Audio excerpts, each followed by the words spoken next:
This is Park Han-yul, the biggest supplement addict ever. Vitamins, omega-3, energy drinks, and every kind of drug out there. If they told him eating shit made you stronger, he would eat shit for lunch and dinner every day. One day leaving work, he stopped by the pharmacy, bought his daily fuel and left. Outside in the sky, he sees a giant spaceship covering the whole city. He thought he was tripping from all the drugs he uses. But when an earthquake hit and monsters started coming out of the ground, he froze. Out of nowhere, his heart started racing, and a system warned that his body nutrients were being activated. The demon strike that should have ripped his head off looked super slow in his vision. He was confused by his own reflexes, until it finally clicked. The supplements he took his whole life awakened a power in him, and with this power active, he got way stronger and faster than a normal human. When he grabbed the demon's bat, the other monsters jumped on him. At that moment he started playing baseball, beating them one by one and putting them all to sleep. But then a giant demon showed up, and things got ugly. He even tried to face this giant monster, but took such a heavy hit that he flew so far he ended up inside the pharmacy. But unfortunately for the demon, he basically just threw a cannibal inside a morgue.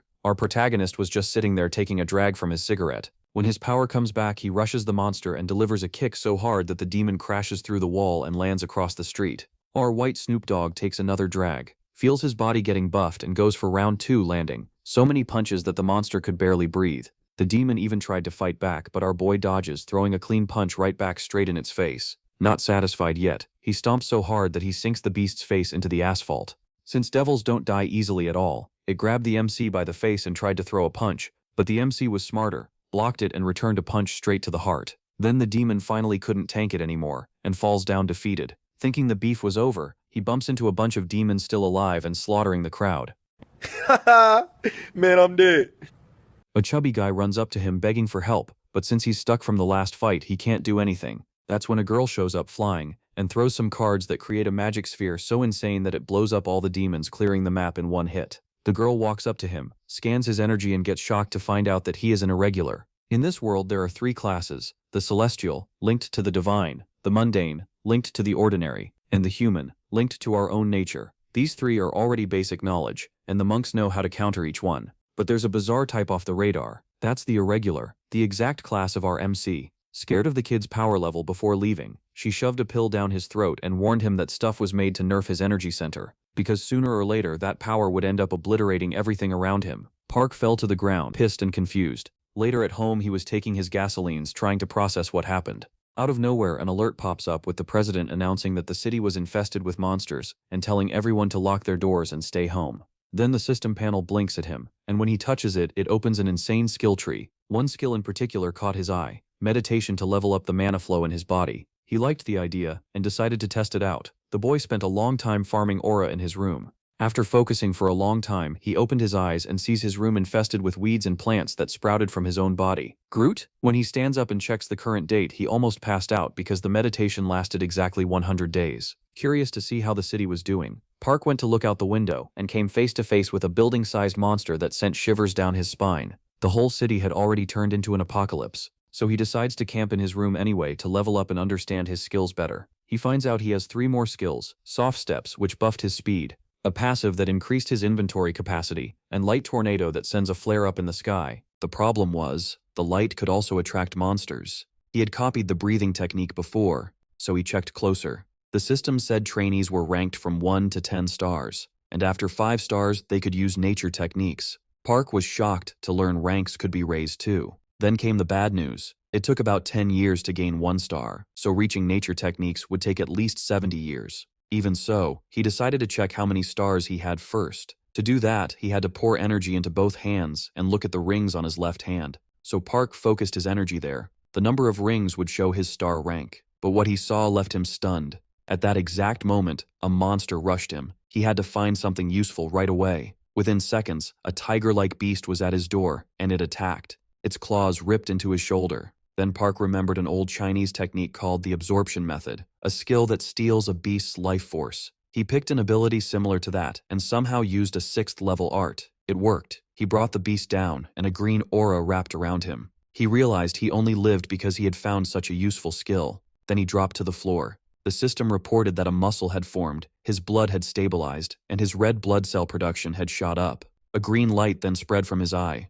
Looking at his hand, Park had no clue what was happening. He could feel a huge amount of energy moving through his whole body. He guessed absorbing the monster had restored his nutrients. That was great news because now he might have enough energy to use the light tornado. Then he noticed plants sprouting from the monster's body. They definitely hadn't been there before, so he decided to collect them in case they were useful. As he moved, he realized he could only use one sprout at a time. If he had time to absorb monsters before killing them, he might do something even better. Still, he didn't want extra trouble. He just needed to survive until rescue came, though he knew he'd probably have to use the light tornado eventually. Then, another monster showed up and charged him again.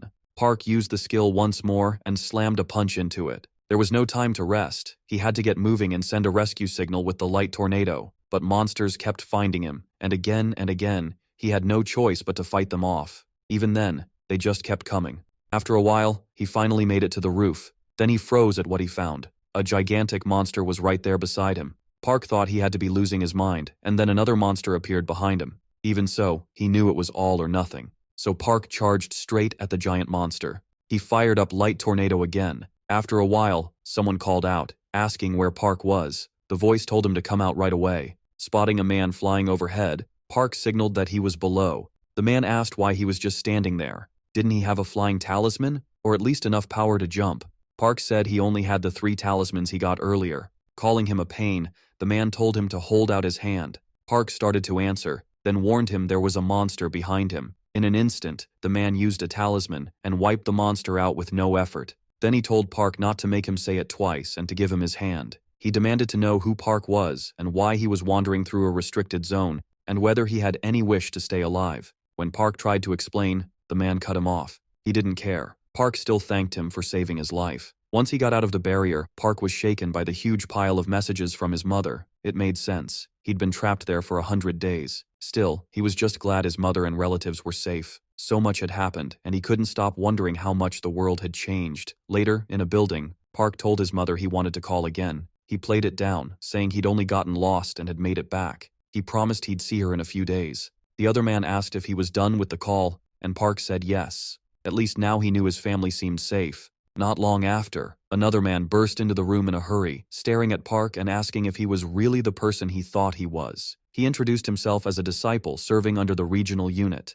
Park barely cared and told the other officer to leave. He made it clear, go now, and don't make him repeat it. Soon after, the man asked if Park had learned his technique before his heavenly gate even opened. Park said no. Then he asked if Park had somehow awakened his sleeping master. Park only watched him with a cold look. A system window appeared in front of him, and the man asked if Park could see it too. He asked whether it said Ascendant, and if there were 9 higher ranks above that. Most awakened people were disciples, often called saints, and mundane was the highest class. But this man had special talent, so under his master, he'd been given the rank of Ascendant. Age and background didn't matter here. Whoever had more disciple training was the senior, not the younger one. So Park was expected to respect his senior. That was the rule. Park asked if Ascendant was the lowest rank, and what rank his master was. That annoyed the man, who snapped at him for talking about things he didn't understand. He said Park was born with a spiritual physique, so if he wanted to live in this world, he needed protection from his superiors. There would be no second warning.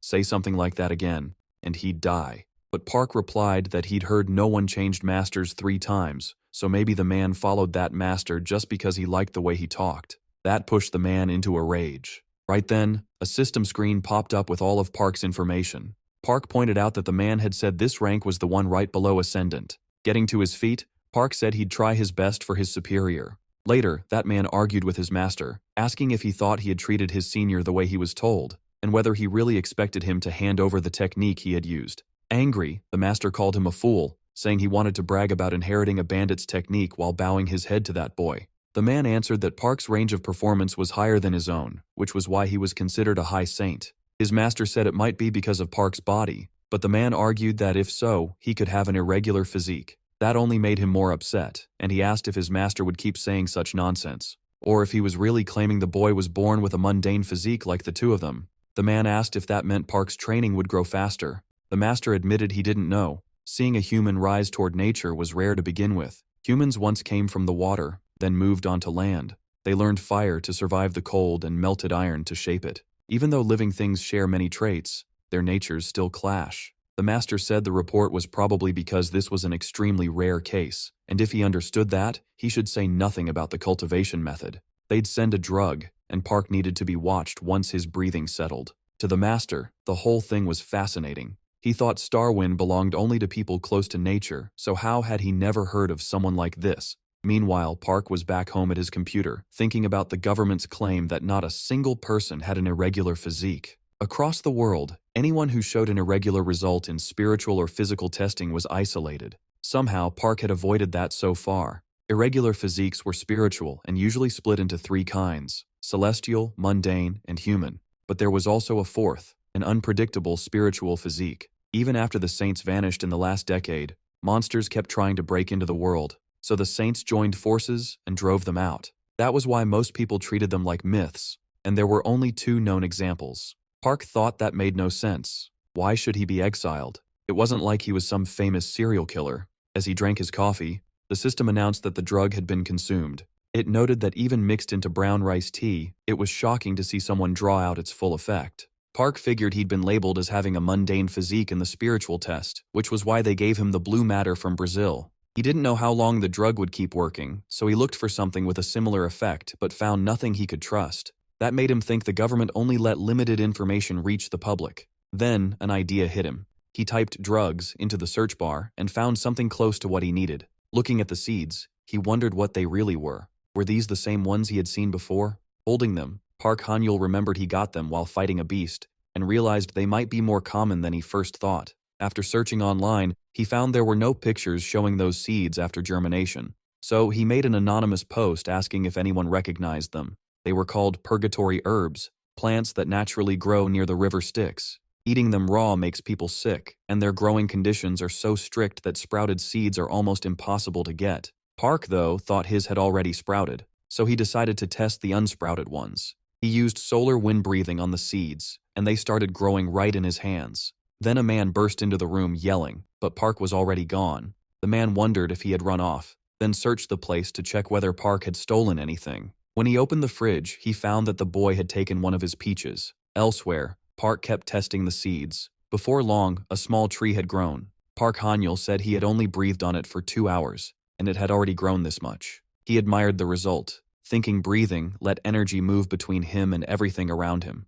Just as he guessed, the solar wind technique could make plants grow. If he kept raising herbs this way, living as an irregular might not be a problem. Then he ate a sprout from the purgatory herb. As he breathed, heat spread through him, similar to the blue matter. But the red aura faded away, and Park wondered if he had messed up. So he tried again.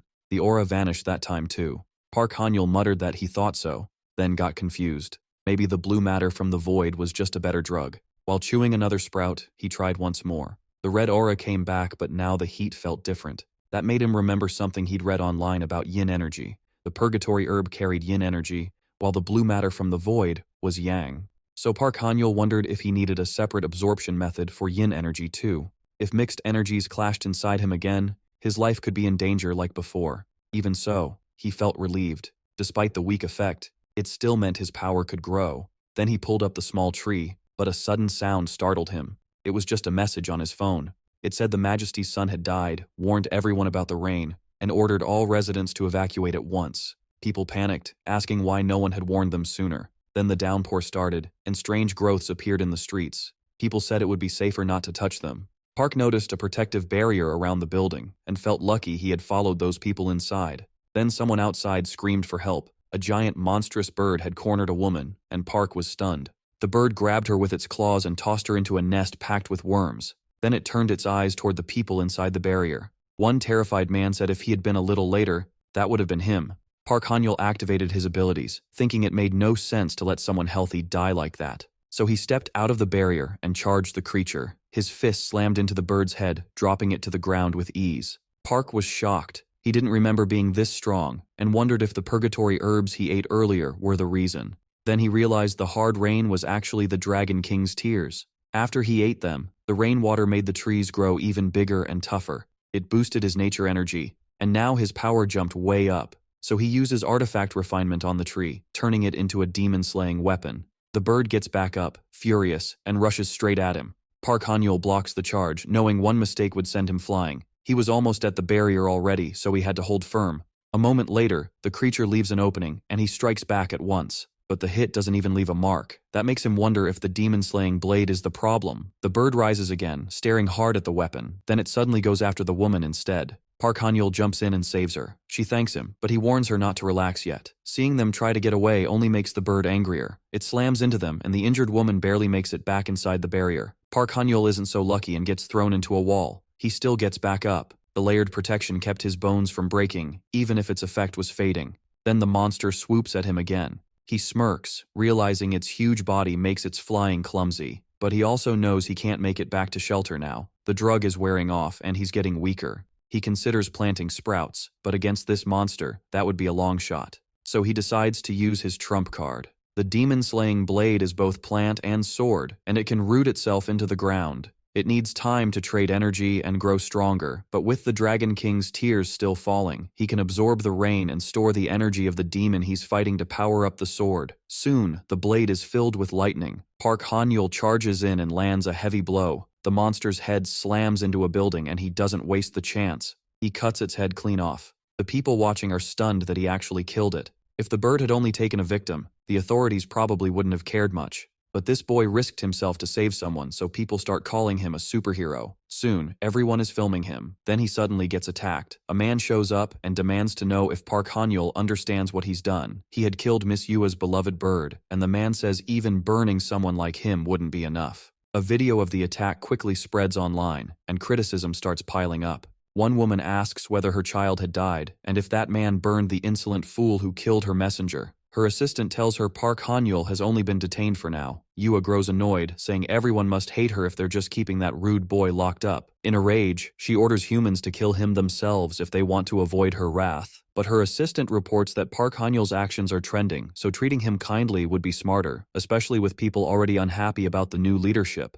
Yua complains that this world's rules are no fun and the government's laws are scary. She's sure Vermeer has some way to calm her down, and the maid says she already prepared a tribute to protect Miss Yua's name. Yua says she'll wait for it. Soon after, the rain starts to fade, and she says the Dragon King has eased his grief. So much for transcendent beings being free of desire. Grabbing the package, Yua thinks the only thing that matters is that she got it. Inside was a piece of trunk. That fruit is called the treasure of fantasy, even among gods. Its flowers bloom only once every 3,000 years, and the tree grows only in the orchard of the Queen Mother of the West. These were peaches from the tree of immortality.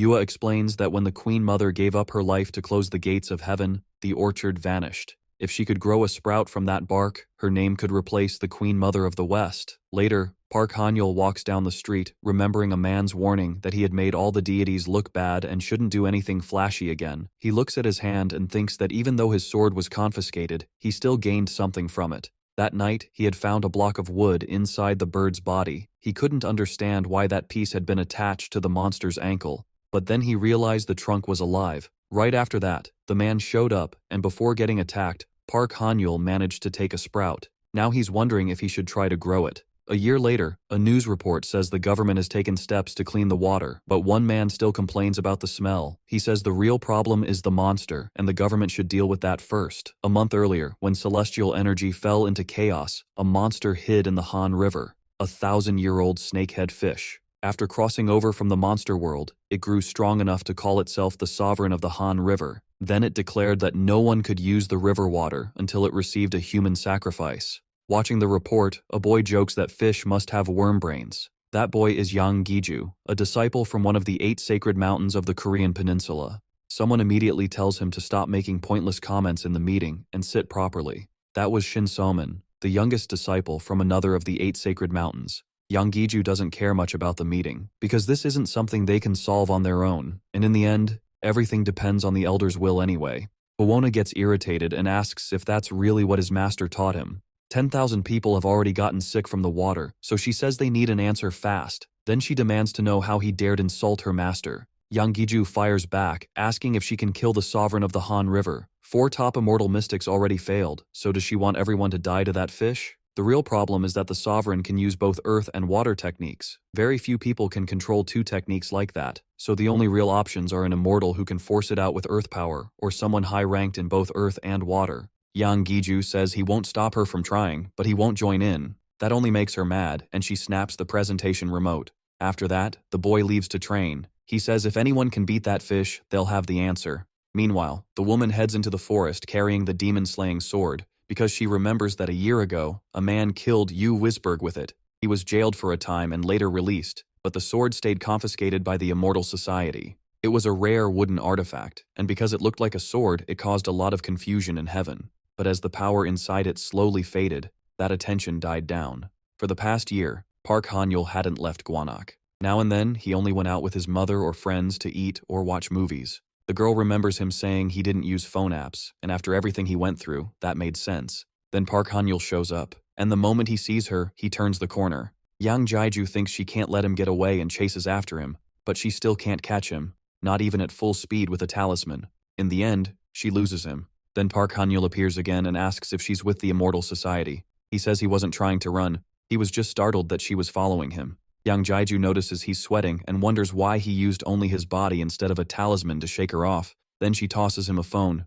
The device changes ownership, and Park Han-yul pulls up his profile. Yang Jaiju sees that he's still a high immortal, though ranked below her. Park asks if she wants to use his wood element against the sovereign of the Han River, and whether the immortals really want that monster dead. That's how it looks to him. Yang says no. The older members stayed out of it because they want the juniors to solve this without help. Park points out that thousands of people are suffering because of it. Still, he agrees to help and asks what compensation he'd get, and whether his sword could be returned. Yang asks how he even knows about that. He explains that through breathing, he can connect with the trees around him. That's what his technique does. She realizes that's also why he could move so fast through the forest. Park says the first thing he wants to know is whether his curfew can be lifted. Yang tells him rewards are possible, but drawing attention is still a big issue, and no one can promise him anything just for helping. She explains that the curfew was first meant to punish him for killing Miss Yua's bird, but that problem might be fixed if she can persuade the right man after Park helps defeat the sovereign of the Han River. Sometime later, Park is already at the riverbank, and the other man asks why they even came here.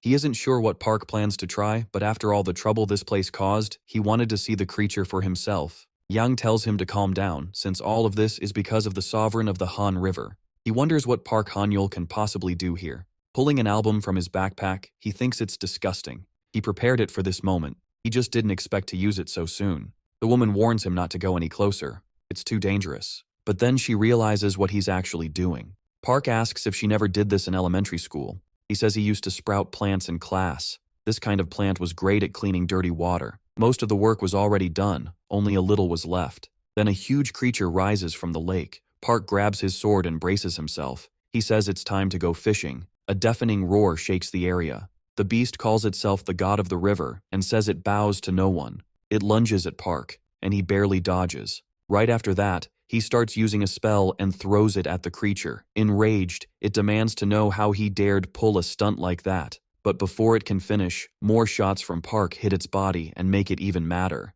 Meanwhile, Yang keeps shielding the others. She's impressed. By using those purifying plants, Park stripped the river sovereign of all its filthy energy. Still, if this kept up, he wouldn't win. The monster says Park may handle hidden energy well, but these cheap tricks mean nothing. It attacks again, sending him toward the lake. But before he falls, he tosses out more seeds to hold himself up, saying this was his last one. When he throws it at the monster, the creature mocks him, saying it was just a tree struck by lightning. It asks if he really thinks that tiny toy can destroy its body. Park says the real toy is the one he planted in its heart, then asks if it can feel it yet. With that, he dives again and says they'll meet once more. As he casts another spell, he says this is a thunderbolt lightning dart he made himself, so there's no way he's letting the creature escape. Electricity tears through the whole area, hits the monster, and a huge blast finishes it off. Park says the air feels a lot cleaner now. Standing on the serpent, he admits he's caused trouble again. Once more, he's drawn too much attention, and this time might end even worse.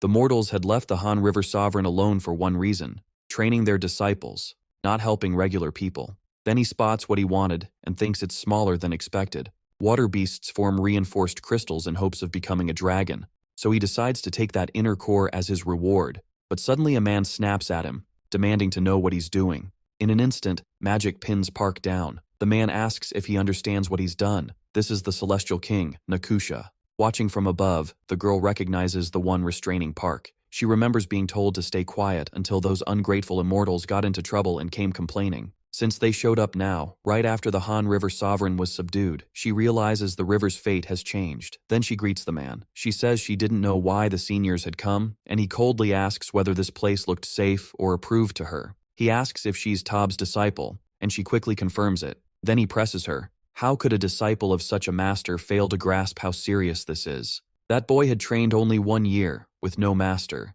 Yet he used a rare wood technique strong enough to defeat a sovereign. He asks if she doesn't find that suspicious, then warns her not to speak again unless she wants to shame Tob. Terrified, she understands. Then Park starts laughing. The man asks if he's forgotten fear, but Park just asks why he should panic. Did he really do something wrong, or were they only doubting him because he had an unusual skill? Sadly, this was the second time, so he'd already checked the app. Only 3 minutes had passed since the fish died before they all showed up. Everyone there is confused by what he means. Park says they must have been watching that fish the whole time, since they appeared right after it died. Then he asks if they hoped killing it themselves would win public praise. And once that chance to build their image was gone, they rushed over in panic. Now fully annoyed, Park tells them to stop. A blast goes off right after that, and they accuse him of causing it. But then he looks surprised. His attack did nothing. Park says he aimed for the stomach again, just like before. Then he raises his sword at the man. The man flies into a rage and asks if Park understands what it means to point a blade at him. He demands Park's last words. Park doesn't buy it. He says the man can't kill him anyway. As he moves to strike, the man says Park's arrogance reaches the heavens. He unleashes his attack and another huge explosion erupts. This time, the man is stunned because someone steps in and stops the fight, saying a watchman should guard the garden. So what was he doing here? That newcomer is Bayek, a high-level immortal from the 3 heavenly realms. Bayek says he came because his lady asked. He hopes he didn't interrupt their show of force, but this looked like pointless violence. From what he can tell, the boy is reckless. Still, if they insist on fighting, he won't stop them. Both sides will just ruin their names. But since the boy has no standing here, they shouldn't block the elder's path. Soon the two vanish, and the man asks why that lady called Elder Beck to save Park. Later, Park walks somewhere with Beck. Beck asks if Park knew he would come, and if that's why he acted so boldly. He says he wants to give the young man some advice. Park might think he's special, but rare arrogance only leads to disaster. Those words catch Bayek off guard. Park's face is covered in blood, yet he says nothing for a moment. Then he says he'll remember that, and thanks the elder for the warning. 1.5 years passes after that day, and he still remembers how lost he felt after everything went wrong. Even good intentions weren't welcomed by everyone. So once the Han River sovereign matter began moving, he made sure to prepare. This time, he wouldn't act blindly, and he wouldn't be treated like a fool again. He refused to end up as the victim like before. Miss Yua had a garden, not an ordinary one, but a place where divine herbs were carefully grown. Still, that story might have been just a rumor. So he made a plan to get proof, by drawing the attention of the woman who owned it. That's why he now stands ready before her. Yua asks if his name is Park, then points to the item and asks if he knows what it is. He answers that they are seeds of purgatory grass. She says mortals found something so valuable and were selling it on the black market. She investigated the seller so she could punish him hard. Feeling how serious this is, Park kneels and admits his crime. He says he had no choice because he was living in poverty, but Yua tells him to raise his head. She says it's settled now. He already paid for his sins. She only showed mercy to keep the punishment fair, because killing her bird was no small matter. Even so, she's willing to be merciful once more. Then she asks why he doesn't work in her garden. She grows herbs and grasses herself, and if he can raise purgatory grass, then he should be skilled enough to grow normal water plants like the ones that purified the Han River Sovereign's poison. Park thanks her and says she thinks too highly of him. His plant work only comes from the technique he learned. But Yua points out that with that technique, ordinary plants should bear fruit in a day or two. Park answers that the purgatory grass never grew past a sprout, no matter how much effort he gave it. So she asks if he's saying he simply lacks skill, and he admits that's true. Yua says he has more nerve than he looks. She can't believe he's bargaining with her. Still, she says she'll support him with divine herbs from her garden, provide the right tools, and even guide him herself so he can improve. She'll also assign another young man to help him. Park kneels again and thanks her for the mercy. But this was exactly what he had planned. After signaling to the other girl, Yua asks if she had been there the whole time. The girl quickly walks up to her master. Yua asks for her judgment, and the girl says Park seems suspicious. He was acting so polite that it felt like he was hiding something. She also heard he was the one who killed Yua's bird and took down the Han River Sovereign too. He didn't have much experience, so doing all that meant he was either a genius or a complete idiot. She asks if her master knew he was scheming from the start and accepted him anyway. That must be why she told her to watch him. But Yua tells her not to worry. She'll let him handle the 6th garden first, and even if he has bad intentions, he won't get even 1 seed from her garden. If he turns out useless, she can just make him fertilizer for the garden. The girl thinks they were supposed to work together because of the Peninsula Peach, but Yua is still a lady she can't fully like. Even so, she hopes Park ends up being useful. Meanwhile, Park walks down the street, thinking the immortal hidden there had power over 300, while Yule was above 400. After reaching 10 stars in the Star Wind technique over the past year, he could roughly read other people's strength, though he still didn't trust the numbers completely. The Celestial King and that hot-headed man were both over 600. Beck was also above 400. Park himself was only around 45. He had learned all the Star Wind techniques in the last year, but only in theory, so he still had a long way to go. When he arrives, he realizes he's finally at the place he wanted. There, he finds the sacred tree glowing. He tells it he brought an offering today, the centimani from the sovereign of the Han River. Since he was giving one to the tree, he figured he should get one back. Sometime later, Park sits in front of the tree and meditates, then suddenly opens his eyes. The smell of the peaches is so good it startles him. Just sitting there raised his attack power. The breathing peach had spent the whole past year shaping itself, and only in the last week had it bloomed and grown fruit, though they were still small. Now that they had matured a little, he thinks he can at least take a bite, until a voice tells him not to rush. Park turns, surprised, and sees a small bear talking to him. He asks who it is, and the bear says the elder named him Gwanaki. Park wonders if this is the mountain god Guanascan. Ever since the gates of heaven opened, the gods had started showing themselves again, and this one had it especially rough. Long ago, when the capital moved to Hangguang, the land officials believed Mount Guanascan's fire energy affected Hinawan, so they added water energy with the unicorn lion statue, and dug the blue lagoon and did other work that kept stirring up the mountain's energy. That was why the bear was only half his normal size. Park says he's trained here for over a year and thought he would have met him sooner, but the bear says he saw no reason to bother someone quietly training. Park suspects the bear wants the peach, but the tree's twisted space keeps him from entering the barrier. So he tells the bear to wait. He just needs to eat something.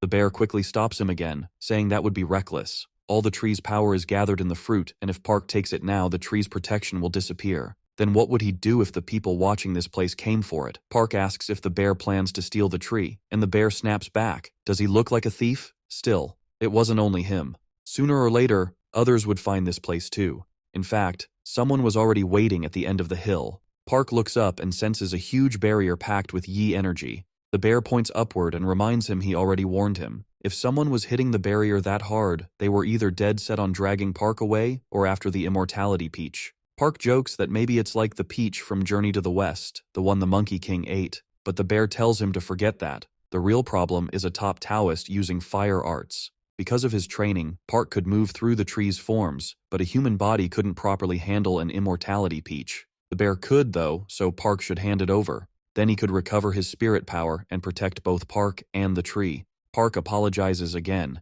and eats the peach anyway. The bear is stunned, wondering who this kid even is. That was the immortality peach, the one tied to the Monkey King's rise to supreme strength. As the system announces the drug has been consumed, Park quickly sits down to meditate, and the bear can only wonder what will happen to him. The bear asks how he feels and whether his body changed. Park just says it tastes sweet and fresh, leaving the bear speechless. He calls Park an idiot, while Park thinks the little guy is way too worked up. Still, no breathing method could control the heat moving through his body. It wasn't as painful as before. This warmth was much softer. The bear explains that even a low-grade fruit takes 3,000 years to grow, so one made in a year had to be very poor quality. Park admits he's struggling and asks for help, but the bear says he couldn't help even if he wanted to. He doesn't have enough power. Park suddenly flicks a seed at the bear's forehead, which instantly annoys him. Then the bear realizes what hit him and asks if that was a purgatory seed. Was Park really giving him something that valuable? Park calmly hands over several more, saying that's all he has for now. Then he asks if that will be enough for the bear to recover, and the bear says yes, easily. Park asks what he should do next, and the bear says from here on, he can start selling caves. Park is completely thrown off by that answer. The bear explains that 3 purgatory grass sprouts still aren't enough to restore all his power. So Park asks what else he can do. The bear asks if he's hiding anything else, and Park says he can check. He opens the system and says it has that function. The bear notes it's a map of the area, while Park realizes he'll have to deal with the person coming closer. The bear asks if he's really planning to fight, and Park says yes. If he does nothing, they'll take his tree. The bear knows Park should lose with his current strength, which makes his calm attitude even stranger. Then Park runs straight toward the incoming figure. The man thinks he's finally found him, and soon Park is standing right in front of him. Sensing his energy, the man asks if Park is the Celestial King's disciple, sent to bring him back. Park immediately says yes, and adds that he was even given an item, the nine-tailed fox fan. The bear blurts out that the nine-tailed fox fan had only appeared once in 300 years. He can't believe a treasure that rare was made from a foxtail. Since it was a sacred treasure, the tail stayed whole, and the phantom energy inside had to be immense. The man confirms the fan really does come from the nine-tailed fox. Park then asks if he would really set off an explosion in a place full of people, even with the Celestial King's fan. The man asks if Park can't feel the energy around them. No matter what skill he used or how loud he screamed, no one would get out. The bear cuts in, explaining that the strange power around the man came from the treasure, which held the strength of 4 celestial beasts. The man gets annoyed and asks why the bear keeps interrupting. Park hadn't known any of that, and the man grows even angrier, shouting that even this little creature keeps meddling in his business. Instead of taking the fish's life, he says he'll take Park's. Watching him, Park realizes the sacred item had boosted the man's power to nearly 105 times his base strength. It felt like some pay-to-win fantasy game item. So when the hit came, Park spread his energy across the mountain, lowering the enemy's edge. He could tell the man wasn't truly gathering power for himself. Seeing through it, Park activates wind distribution. He figures the man is drawing back the energy he scattered. Then the attack comes in seconds, and Park breaks it apart with ease. The bear is stunned, wondering if martial arts like that should even be possible. Park reminds the man of what he said earlier. If you raise a weapon at someone, you'd better be ready for the return strike. Shocked, the man demands how some nobody without proper teaching dares stand against him. Then something strange happens. Blue light wraps around the boy and he suddenly drops. He hits the ground unconscious. Park moves over to check on him and says that by using the fan recklessly to force out more power than he could handle, the boy had his soul pulled into it instead. Park isn't fully convinced, but the bear says that if the right person had used it, the whole mountain would have exploded. That makes Park wonder just how powerful a sacred item really is, and decide he needs that fan. Suddenly, another blast shakes the barrier. It seems the man from before is attacking it. The elder grabs his disciple and calls this an unbelievable blunder. He can't believe a disciple of the Celestial King turned into a fool in his own territory, and now the child won't escape the Celestial King's wrath again. Even being the commander of the Immortal Society or a master of red martial arts means nothing next to the 8 sacred monks. Park says he only acted in self-defense. To him, that also counts for the man attacking him now, and he gets ready to strike back. Irritated, the elder says he should have burned Park a year ago. He still can't understand why the Celestial King wants someone this dangerous walking around, but now he'll burn Park down until nothing is left but bones. Still, Park stayed calm and showed no reaction. A second later, he took off running, with the old man chasing right behind him. Spells kept flying at him. Cornered, Park knew he was in a bad spot. This fight just wasn't going in his favor. Out of every element, fire suited him the least. The bear told him to use the nine-tailed fox fan. Just pour energy into it and swing. It should work with any element. But before anything else, the elder blasted the bear. Even so, Park kept thinking over the bear's idea, worried the fan might swallow his soul like it did to the others. Still, he had no better choice, so he went for it. He started using the fan's power. The elder snapped, demanding to know how Park dared touch the nine-tailed fox fan. Then every attack suddenly turned back on the elder. Park could only stare in shock. So this was a sacred item's power. Then he wondered where the old man had gone. At that exact moment, something hit him from behind and tore into him. Park guessed one of his organs had been damaged. The elder rose through the flames and called him pathetic. First, Park had made the Celestial King's disciple look like a fool, and now he was using the nine-tailed fox fan too. Park couldn't believe the man was still alive. He couldn't understand how these so-called immortals fought so dirty. The elder fired off more spells and declared this was the end. They slammed into Park and nearly killed him. The elder said he wouldn't fall for those cheap tricks again, and this time he'd drag Park to the Celestial King. Barely holding on, Park wondered if this was where he died. He figured he might have won if his body had been fully recovered. Then he noticed something strange. The pain was suddenly gone. A peach floated up, and the system announced the drug analysis was finished. Long ago, the Monkey King wanted freedom from outside control, so he gained a skin no sacred treasure from the celestial realm could easily harm. He survived 49 days on the eightfold celestial path and even endured Buddha's 5 fingers. That skin lasted about 500 years, so Dong searched for a body that could not die. In the end, he got cells even the cruel death arts of the underworld's envoys couldn't damage. Even the king of the underworld eventually gave up trying to kill him. The system then said the drug had been consumed. Its source was the peach, and its role was to create custom tools matched to an element. That was how Park got the power he wanted. The new organ handled many body functions, including clearing out poison. His new liver sent cold water-like energy through his whole body. When Park opened his eyes, he was completely different. The elder noticed the change and wondered how Park had gained water energy. Then he realized his mistake. Park was an irregular. Park didn't know how any of this happened. For now, he was just happy the heat was gone. He grabbed the nine-tailed fox fan again and attacked the elder once more. The man, still in total disbelief, got hit head-on. That ended the fight. Right after winning, Park collapsed, and the bear desperately yelled for him to wake up. As he slowly came to, the bear asked if he was back in his right mind. Then he added that he'd rather not talk about what just happened, and asked whether Park should get out of this water. Still dazed, Park looked around and saw the whole place had flooded. He had no idea what was going on. While checking the elder's body, Park said he'd heard there was a flag that controlled the barrier and started looking for it.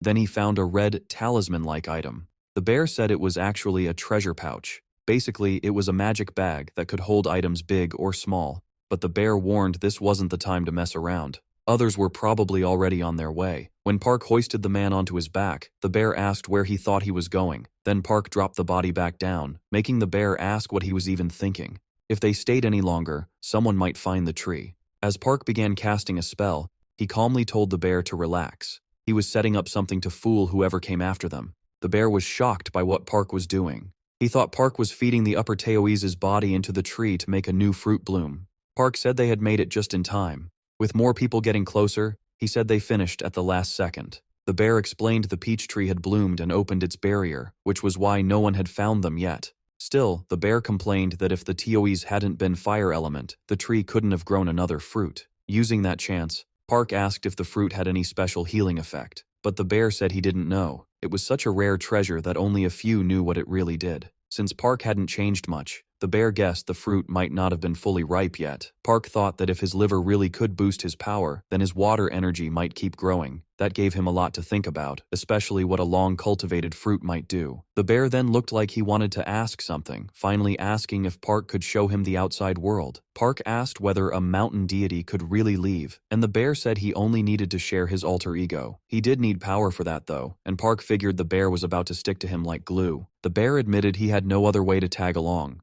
Now that they'd met, he said he wanted to see the world and all its good things through Park. After thinking it over, Park agreed, but only if the bear gave him something first. The bear immediately handed over a weapon. As Park looked it over, the bear explained that for ages, all across the Korean peninsula and East Asia, there had been a race called Goblins. They were smart, naturally skilled, and had spiritual bodies. On top of that, they had special weapons that sharpened their power, the Goblin helmet and club. Looking at the weapon, Park asked if he could even use it since he remembered reading that only the real owner could. The bear said that was true, but it was also a priceless treasure. A goblin would trade almost anything for it. The helmet and club couldn't be made again. If one was lost, the owner lost half their strength. Park pointed out that if the bear still had it, then he probably didn't know who the original owner even was. From the way the bear described it, the deal sounded fine. So Park took the club and said they were traveling together now, which made the bear happy. After that, Park said they should focus on working for the Lady of the Garden.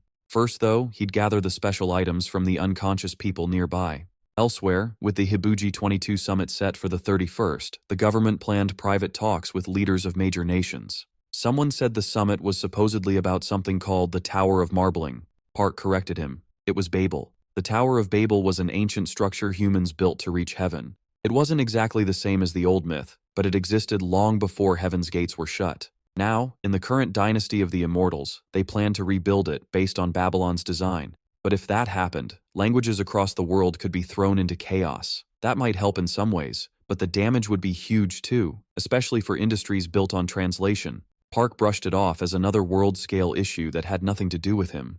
Then suddenly, an accident happened. Park jumped up at once and asked what just happened, but what he saw caught him off guard. The girl from earlier was standing by the car, telling him to get out. She introduced herself as Jack Xiangbi and said she'd been told to help him for now. But if he dragged her into anything stupid, he'd regret it. Park quickly promised not to. A little later, the bear, now stuck to his phone case, muttered the girl's name again and whispered that Park was in for trouble. Park asked if he knew her. The bear said only a little, then asked if he wanted to hear her weakness. According to him, She had a huge soft spot for handsome men, which left Park totally lost. Long ago on Jeju Island, the deity's son Moon was famous for being unbelievably handsome. Jack Shangbi, though, had just been an ordinary girl. She happened to see him while he was bathing, and that shock awakened her spiritual body even though heaven's gates were closed. Back in the present, Park found that story impossible to believe. The bear said huge shocks to the mind and body can trigger awakenings. People like that are chosen and raised by deities living in the human world. Since Jack Xiangbi had the same celestial body type as the Mun family, the other man accepted her offer, and from then on she chased after that young man. But Mun clearly didn't recognize her, since she was an immortal with no patron. Furious, she demanded to know why she didn't deserve to be acknowledged, and swore she'd give Mun no choice but to notice her. In less than 100 years, Jack Xiangbi conquered Jeju Island. People started calling her the chosen flower, the one who would reach heaven and sweep across the world. After founding her own dynasty, she formally asked Moon to marry her, but his father feared her power and came up with a plan to exile her. While she was getting ready for the wedding and dreaming of a happy future, she was betrayed. On her wedding day, a trap was set for her. The people who came weren't there to celebrate. They were assassins, sent to kill her. Furious, she slaughtered everyone involved. They even used the deadly Sura flower of extinction, but still couldn't get away. That clash was later called the Great Battle that nearly sank the island. But in the end, she was the one who truly lost. The deepest wound came from her own lover's betrayal. Later, some regents tried to use her power for themselves. They kept sending handsome young men because of the rumor she liked them, but every one of them ended up dead. The bear asked Park if that didn't make him feel safer, since she had no reason to hate him. He wasn't exactly handsome. That set Park off, and he threatened to throw the bear back on the mountain. A little later, the girl asked what he was doing. They had reached their destination, and as they went up the stairs, Park apologized for what happened earlier. The warden told him the castle had 6 gardens, numbered 1 through 6. Out of all of them, the only one Park could use was the 6th garden. He figured that meant he got the worst place, so he never expected to be handed valuable medicinal herbs right away. Even so, what he found still shocked him. There were only 2 suns there, and the whole place looked miserable. The warden explained that every gate led to a different realm with its own space and time. From now on, Park was the lord of this place and in charge of raising crops.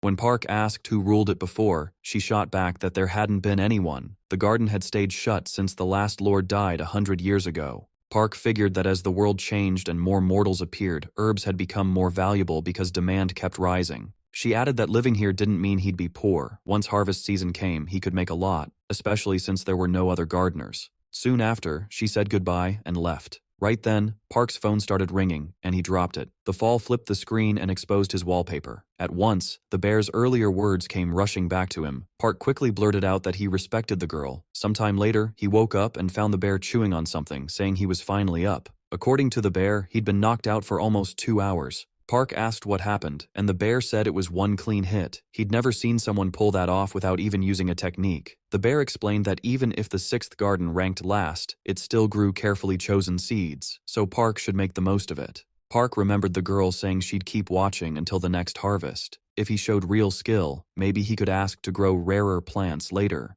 Maybe the peaches he'd eaten before, or something even better. He decided to use the 6th garden to grow stronger. That meant he wouldn't let anyone take it from him or hurt his family in this wild world of mortals. But first, he had to deal with the wasteland in front of him. After checking the area, he saw the whole place was wrecked. Then he reached into his backpack and found all his things burned up.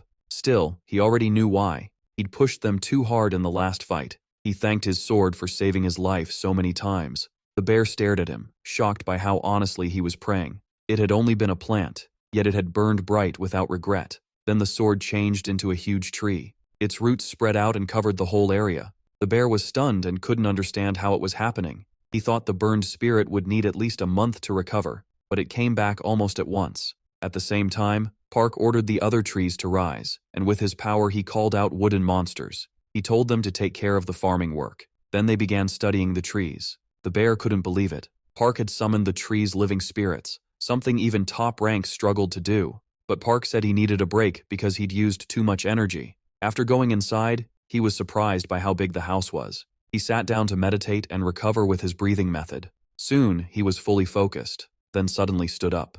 He was sure a plant had reacted to his breathing. Guessing it was under the floor, he decided to use his remaining seeds to dig it out. He started tearing into the ground, leaving the bear staring and asking what he was doing. Then something showed up in the rubble. An explosion went off, and Park, startled, looked closely at what had been buried there. He asked about the red circle. The bear said it was a blood barrier, and whoever made it must have carried a huge twisted grudge. Park realized the pulse he'd felt was coming from underneath it. He decided to break the circle. So he started striking the barrier, and to his surprise, he opened a hidden chamber underground. It belonged to Park, the former lord of the Sixth Garden, known by a different name. His record was left for the next lord to read. In it, he planned to reveal the castle's crimes. One day, after drinking with a friend, he wandered into a shrine and got possessed because the guardian deity there had been taken over by a ghost. He couldn't do anything then, but a kind scholar passing by helped him. The scholar drove the ghost out and said Park would recover soon. But if a ghost had attached itself to him, that meant his spiritual physique was awakening. In that state, staying in the human world meant immortals would hunt him or wandering spirits would torment him. Still, the scholar said there was no need to fear because he knew an immortal who could guide him. Following that advice, Park entered the lady of the castle's pavilion. She told him that if he trained his mortal sense and kept practicing, he might transcend. But since he had been born an immortal, doing that would be like trying to grab a star from the night sky. He made no progress and took whatever work he could, while his debt kept piling up. Eventually, he thought he had no way out. But later, when he was almost 30, he met a child from the human world whose spiritual physique had also awakened. What brought that child there shocked him, because it was the same thing that had happened to him. He learned he really had been possessed by a ghost, not because he entered a guardian shrine, but because that scholar had put ghosts on him on purpose to awaken his spiritual physique. He had only been a pawn in the scholar's game. After learning that, he knew he couldn't spend his whole life as a servant, so he bowed to anyone who had mastered earth arts and begged them to teach him. But even after collecting all that knowledge, his powerless mortal body kept weakening with age. In time, people gave him a nickname, Foxtail Grass, because he was always bowing from hard work. They said he looked like the grass growing everywhere, and the name stuck. At that point, he truly started thinking about the end of his life because he felt completely helpless. Then, a miracle came. The lady rewarded his sacrifice and effort. That was how he became the Lord of the Sixth Garden. There was no way he wouldn't be moved by that. He swore never to forget the lady's kindness and to carry out his duty as Lord of the Sixth Garden until the day he died.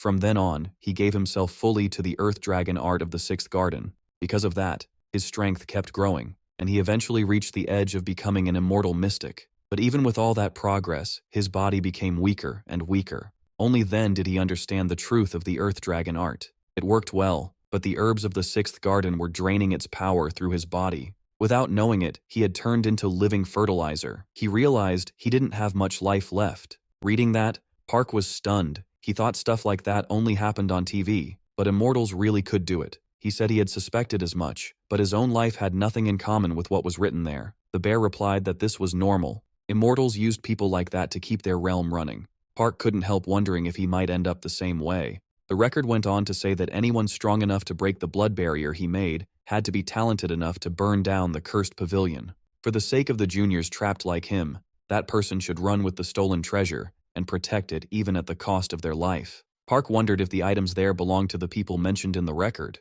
As he searched through them, he found mandrake seeds grown by people across the seas. Then he picked up another item and asked what it was. The book said nothing, and the bear told him it looked like a container used for drawing lots at temples. Park was startled when he realized the pulsing sound hadn't come from the seed at all, but from that object. He wondered if he should try using it to grow something. Then it suddenly exploded. The object seemed to reject growing together with him. Picking it up again, he asked what it really was. It felt familiar to him, and he wondered if it was a blade shaft. The bear then told him it was a sword. At the same time, the lady seemed to be studying something. She said that man really had come there. Then another girl appeared. She admitted this was rude, but said they needed to move first because it was urgent. She'd heard Yunhwa kept a treasure in the main palace and wanted it returned. The seven-branched sword was a very strange treasure, and it was precious even in the land where it was forged. That place had once been a nation that couldn't fully stand on its own, because among the three kingdoms, only Baksh lacked the power needed to found a proper state.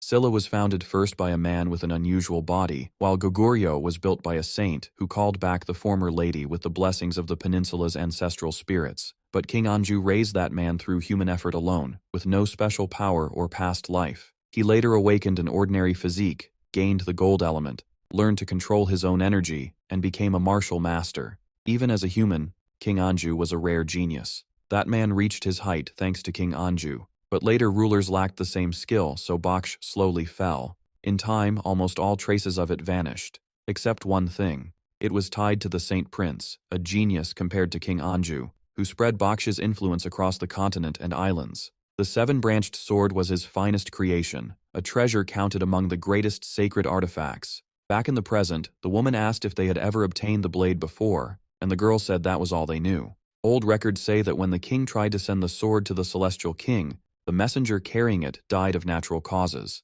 The ship was recovered safely, but the sword never reached its destination. Hearing that, the lady asked if the girl meant the seven-branched sword had some kind of axis. She found it strange, since it sounded like the girl had figured out the axis long ago. So why ask now? The girl answered that she hadn't come for pointless questions. Speaking for the sanctuary, she came to offer a 6-month celestial lease. The lady of the garden understood and asked for the terms. The other woman said they would use the blade of the seven-branched sword in the middle of that battle. If they lost, they wanted the right to take one item from the lady's estate, and if the sword's axis was there, they would take only that and nothing more. Not long after, the lady of the garden agreed, but she wanted to add one more condition. 6 months passed. By then, a group was talking about broadcasting the next celestial fight live. The lady herself had said she would reveal it, and one man questioned why they needed to air it. Sure, it would be fun to watch, but they were almost at the 6th garden. He warned them not to stir trouble with its lord while they were getting close. A little later, the group reached the place.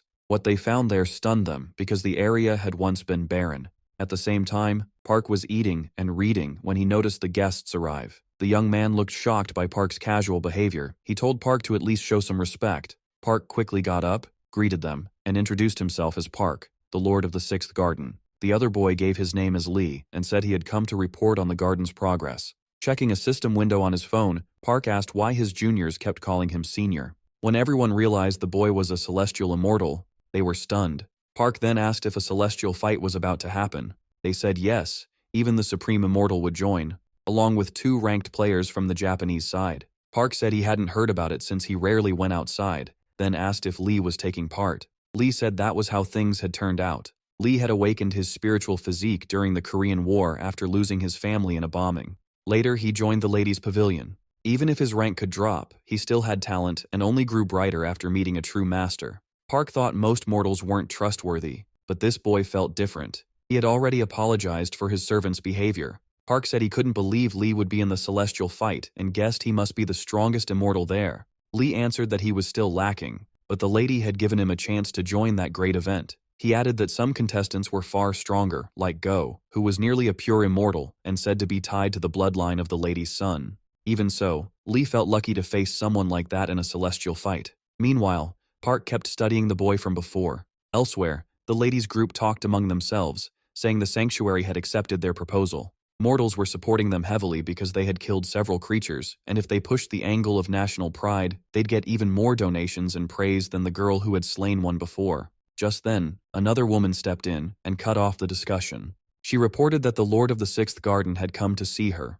The lady told her to keep him waiting. They were in the middle of a family meeting, but the woman said Park had said something that deeply angered her. Another boy jumped up in rage, asking if that newcomer was really challenging him. The lady, though, said, dealing with Park might not be a bad idea. Rumors claimed he stayed in the celestial rank on purpose because he was afraid to compete. If the boy hated hearing that, then he should accept the challenge and prove himself. Watching this, the lady of the garden agreed the woman had a point. She asked him if he could defeat Park. The young man still looked unsure. Later, the two were already facing off, with the lady and several others watching. The boy fixed Park with a hard glare and warned him not to blame anyone if he ended up burning in pain. Park was surprised by the killing intent in his eyes. Then the judge gave the signal to start. The boy opened with a barrage of spells, and Park answered with his own magic. His opponent sneered, asking if Park really thought a flimsy shield that couldn't even hold its petals together could stop him. He swore he'd never let Park enjoy using that ability again. Then he summoned a meteor-like spell.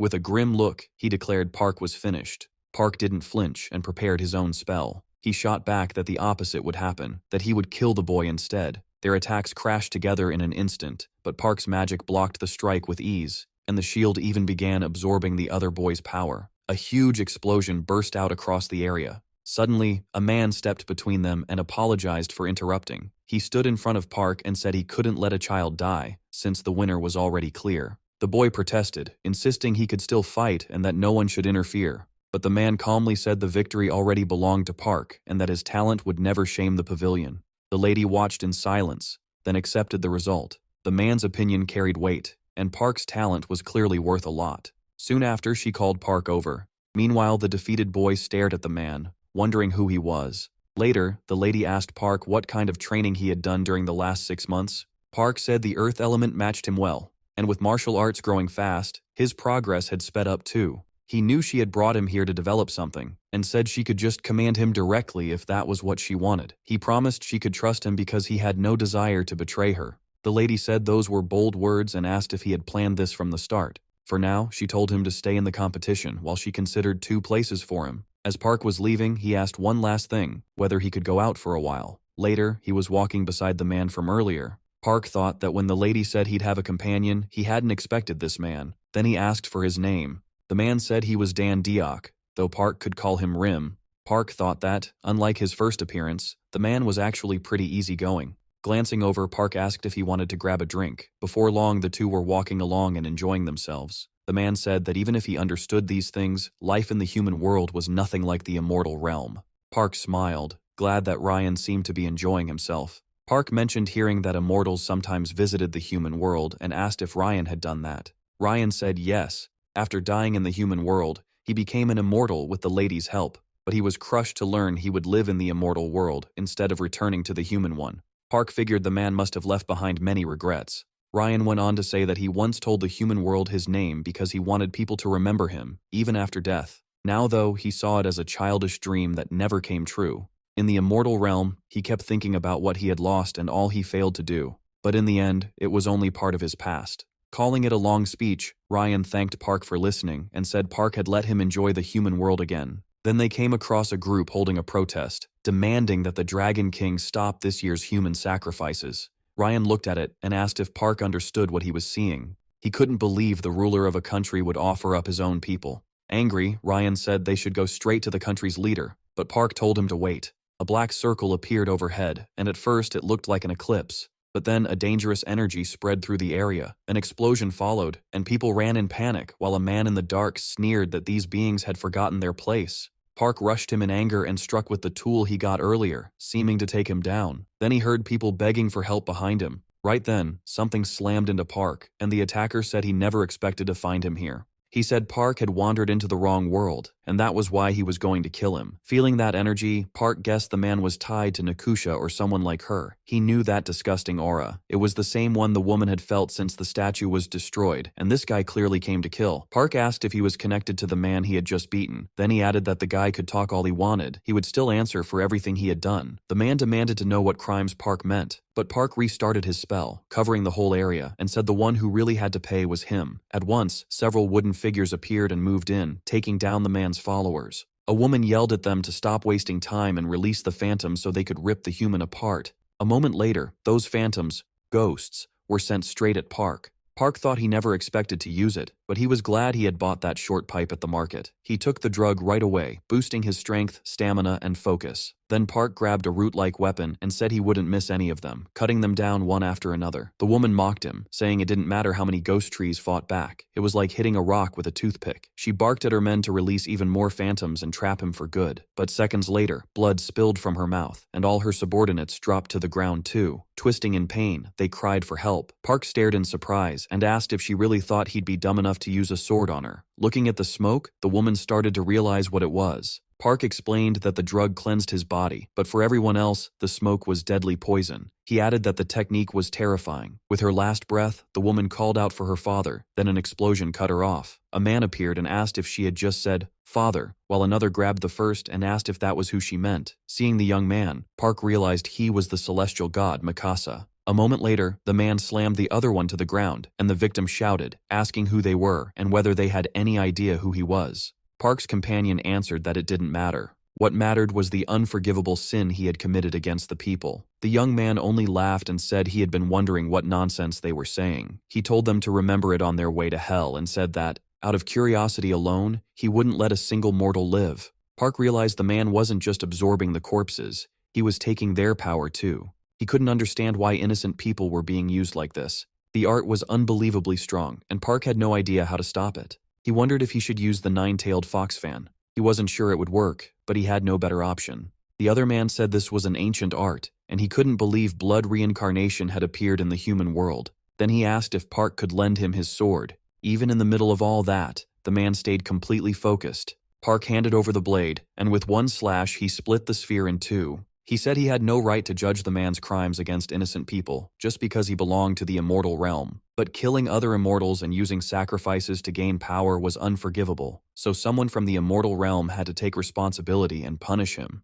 He unleashed a flurry of strikes on the young man, and within seconds, the man was dead. Soon after, mortal society moved fast. The terrorists were arrested, and the suspects turned out to be from an organization called Rio Ablem. Meanwhile, that lady watched the news as a man on TV gave his take, saying mortal society had done nothing except record what happened. He told viewers to watch the footage because those two were their former heroes, and Park and his companions' faces appeared on screen. The host said one of them looked very familiar and asked if people remembered him. The hero from a year and a half ago, the one who had cut off the giant bird's head. Later, that man apologized to his lady, saying he wasn't worthy of staying in the mortal realm and would accept whatever punishment came. She then asked Park if, after everything he had done, he still dared to look her in the eye. Park bowed at once, apologizing for the trouble. He noticed she didn't even seem angry. Then the lady told the man to lift his head. She said she wouldn't call his actions wrong, but she was scolding him for being careless. After that, she told Park to get ready for discipline and dismissed them soon after. Both of them. Later, Park returned to his garden and felt like he'd been gone for days. Glad to see it again, he picked up some notes and thought about the item hidden inside that statue. He hadn't expected it to hold any special power. Then the bear popped onto his head and asked if that was Yi's handwriting. Park asked whether that family had done something to him, and the spirit angrily said that family was the reason he was stuck in this form. Park kept studying the scroll, which looked ordinary at first glance. Still, he was sure the writer was King Sejong. The message said he knew he didn't have long to live, but he wasn't afraid of death. What scared him most was watching his son die before him, along with worrying about the people he would leave behind. It said Hyang was getting thinner every day because of a deity's curse, and he feared that after he and his friend died, someone backed by immortals would seize the throne. If that happened, the land could drown in innocent blood and tears again, just as many had died before because of the deities. He wanted to end the time when immortals treated the human world like a toy. Even people without awakened spiritual bodies would need power to face immortals. There was talk of runes from a distant war in the northwest, and if all the letters were joined, their true power would appear, like verses carrying power inside the words. So if someone could form a full text with them, they might achieve something amazing. Park thought he might have been trying to build a language system like the Draco Bone script. The bear said that child's genius was famous even in the immortal realm, and if he had lived one more year, he would have finished it. But Park quickly said he thought the man actually had succeeded. The writing went on to say that anyone good at reading and writing only needed to learn how to activate it. Then, anyone could use the power in those letters. His final wish was that the 28 characters would never vanish from the world, so people could reach their goals more easily. Reading that, Park smiled and praised the dead king, saying the future he dreamed of had come true. Then Park used his power, and the wooden blocks started floating. He was amazed by the attack power, all created through words and sounds made to guide the people. As the text said, if you could picture the word in your mind, reciting it was enough. So Park spoke the word burn, and the objects burst into flame. Park Han-yul stared in shock at what he was seeing, then got excited and kept setting more things on fire. The little bear showed up again and asked who was making all that noise. Then he jumped, shocked, and asked why Park was playing with fire in broad daylight. Landing on his head, he asked how someone who couldn't even make fire without him had suddenly learned to do it and warned him to be careful before the flames spread. Park Han-yul started thinking that when he said the word louder, the fire seemed to grow stronger, or maybe speaking too forcefully made it consume more. He went quiet to think it through, and decided that if he made a longer, more meaningful phrase, he could create something stronger and more useful. Park Han-yul took a deep breath and shouted, calling on the sky to weep and cry, repeating the word sky over and over, but nothing happened. He admitted saying that out loud was pretty embarrassing, then realized he wasn't alone. Sun Banim was smiling after seeing the whole thing. Red-faced, Park asked how long she had been standing there watching, and she started teasing him about his training. Then she said it was fine, and that she respected the effort, smiling at him again, which only made him more embarrassed. After that, Park Han-yul asked why she came, and she said she heard he was entering the celestial battle. She also asked if he had beaten Chal, and said he was getting stronger fast. Then she explained that she'd gone out to prepare for the battle and had found something for him. She added that she was supposed to be looking after him, but lately that hadn't seemed necessary anymore. Then Sun Banim tossed something to Park Han-yul. He asked what it was, and she said it was a scripture sent to him for entering the celestial battle. When he asked who made it, Sunbonum said it came from a sage, his father, which left him stunned. Right away, he got annoyed and demanded to know where she found this man calling himself his father. She answered that she met him in a place called Shenfu. Long ago, Huaneng came down from heaven and gave a special root to a bear and a tiger who wanted to become human. The tiger ran away, but the bear endured it, became the human Unmyo, and later had Dangan Wangyum with Huaneng. That's the story most people know. What people forgot is that Unmyo was never Huaneng's true wife. Huaneng and his family raised the sacred tree of life in Shenfu, a place where heaven and earth were linked. Sunbonum explains that Park Hanyul's father married Huaneng's youngest princess and lived there. She says that after finishing her business in Shenfu and getting ready to leave, a man came to her, warning that his son owed a debt to the palace and would soon be in danger, so he wrote down something important and left it at that. Park Hanyul had always believed his father abandoned the family and ran off. He wasted their money on himself and the debt fell on Hanyul's mother and grandmother. His father took none of the blame, and in the end his grandmother died for nothing. Now Hanyul grimly thinks his father built a new family and threw the old one away. Sunbonum tells him to open the box, saying it's truly valuable. When he does, he finds a sealed bamboo fan scripture. It was made to seal and control demonic beasts and evil spirits. A 24-blade fan is high grade, and anything over 48 is top class. But the one he got has 72 blades, leaving him confused about why his father would give him something this rare. Sunbonum adds that it's especially useful for absorbing evil spirits if he wants to use it. Park Hanyul says he'll treasure it, since he'd never get another item this precious. Sunbonum smiles, knowing his road ahead won't be easy. 8 hours before the competition, the protagonist senses a presence and says someone is there. Then DX shows up. Surprised, Park Hanyul asks why he came, and DX says he needs a favor. He wants help making the Flute of Peace. People say it first appeared during Unified Silla, but it was actually designed long before that. Back in King Guangado's era, there was a man so perfect that even the immortals couldn't control him. Because of that, the immortals lost their power, and the Water Dragon King caused a huge disaster that killed many people. To fight those disasters, the three kingdoms joined forces for a time. Their masters created the Flute of Peace, a heavenly item so powerful that it came with 2 rules. It could never leave the Korean peninsula, and it could never be used to harm the people there. Deek says it was used once in Silla against the Water Dragon King, then vanished. That's why he came to the protagonist. He believes the boy may know what's needed to make another one. Soon the garden guards will be fewer because of the competition, so he plans to take black jade bamboo from the second garden. For a new Flute of Peace, they need that black bamboo no matter what. But Lei Yuo may grow suspicious, and that could start another clash with the Dragon Palace. Hearing that, Park Hanyul figures Diek plans to take all the blame himself, and he probably wants to do this because of the protests they saw in Gwanghwamun. He also realizes Diek isn't like the other immortals, so he agrees to help. He says Diek is thinking about the people, and someone like that deserves support. Refusing to help would be wrong.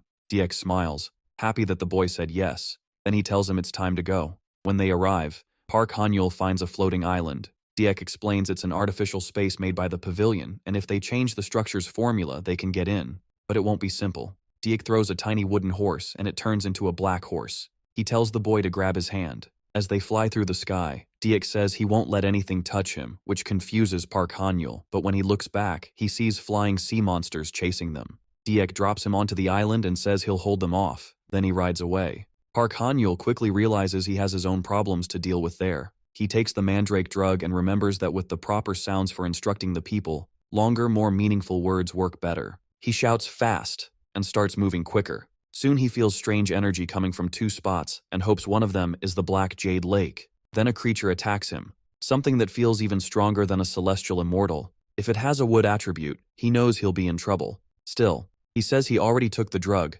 so getting past him won't be easy. The creature charges, and the protagonist shouts, "Appear!" A brown bear shows up. The lizards try to run, but the bear chases after them. It tells the boy to keep waving the fan. The protagonist realizes there's a reason it's called the God of Fire Mountain. Among the great mountains, spirits with evil in their names are rare, and only one of them can naturally control fire. Legend says people feared that mountain fire would spread through Seoul, so they made a lake around it to hold the fire energy down. The creatures keep fleeing, and the bear tells the boy to back him up. Park Hanyul thinks it's odd. They're running straight toward that energy. If the island is thriving because of the Jade Lake, then that turtle-shaped structure they're heading toward must matter. He wonders if it's the Black Jade Lake, but it only looks like stone. Then the little bear asks him to put it down there. The boy says he's never seen anything like it and asks if the bear will regret this, but the bear says it just wants to know. So he waves the fan, and the bear becomes huge again. As it tears through the lizards, it says they're pathetically weak. Then something inside the cave watches the bear and traps it in a bubble of water. The bear immediately calls for help.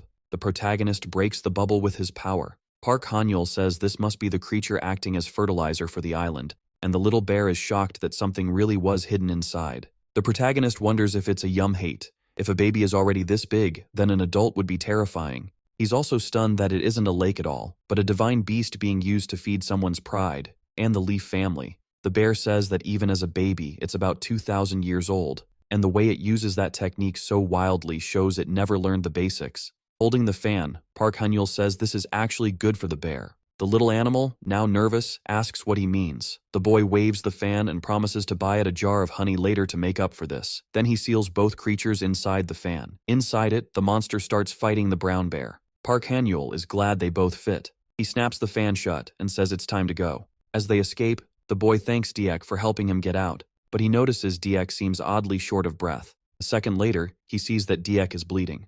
Diek brushes it off, saying he only needs some rest. Even so, Park Han-yeol worries, especially with the fight only hours away. Then Diek hands him something, calling it payment for helping with such a hard task. He says it was made by twin dragons from the Garden of Flowers, and he wishes he could offer more from his own collection, but this was all he could secure. The boy stays quiet, and Diek tells him not to look so serious. He deserves far more than that. Park Han-yeol thinks the job still isn't over, since the flute of peace still has to be made, and things may reach a point where they can't escape Boo's grasp.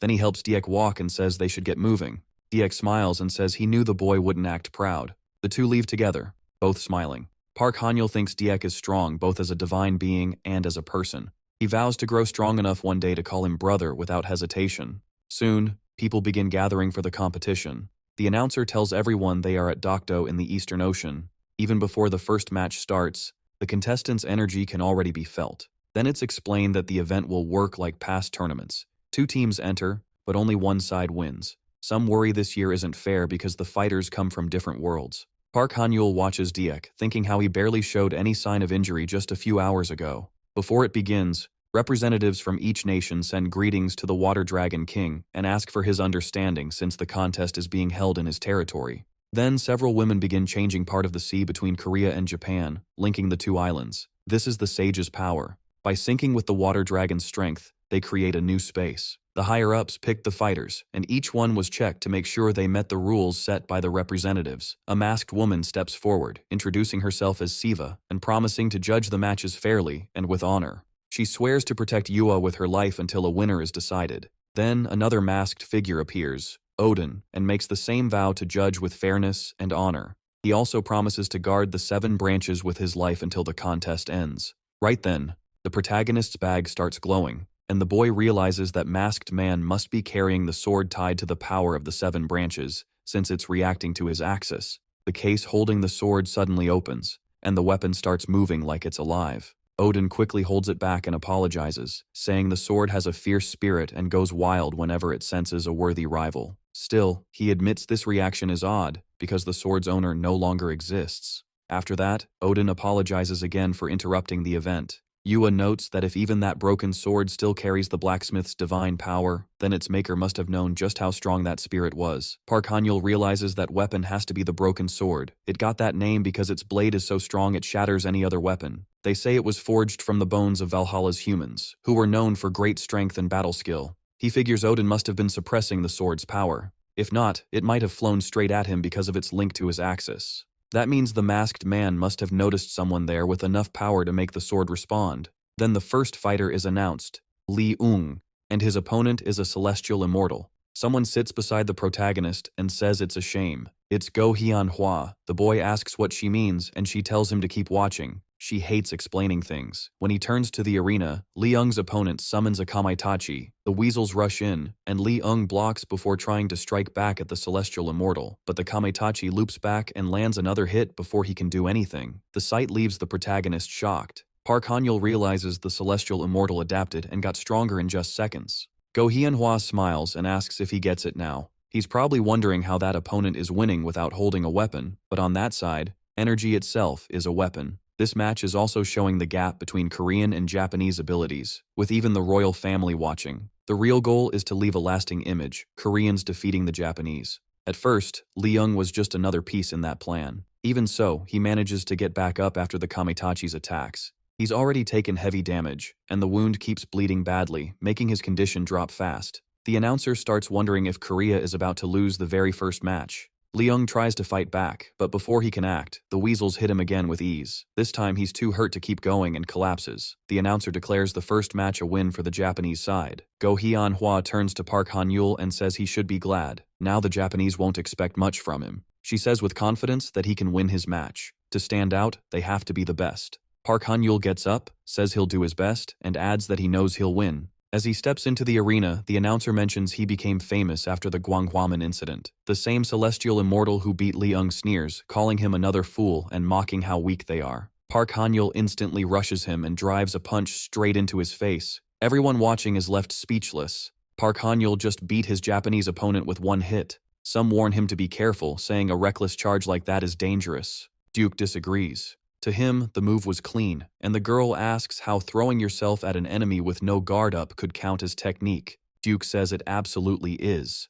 That's the way the protagonist learned to fight. Park Han-yul then takes one of his drugs, boosting his cells and increasing blood production. He thinks it'll help him endure more, though something to stop bleeding would have been a smarter choice. Another Japanese fighter steps into the ring. Park Han-yul gives her a killing stare, and it clearly shakes her. Even so, she says she won't hold back. Then she summons giant samurai statues. He quickly figures out she's using them to keep him from getting close. He tightens his fist, and she assumes he's about to use that same punch again. But she's ready. Instead, one of her statues gets grabbed by a wooden giant. That's when she realizes he can summon a familiar too. The protagonist declares he'll handle this the Korean way. He chooses to use the power of sound and starts with a military chant. Then he sings a Korean military song. The crowd wonders why he's singing, but Park Han-yul recites lyrics telling them not to fear retreat and to face the enemy, because the country's fate is in their hands. As those words ring out, the wooden giants attack one of the samurai.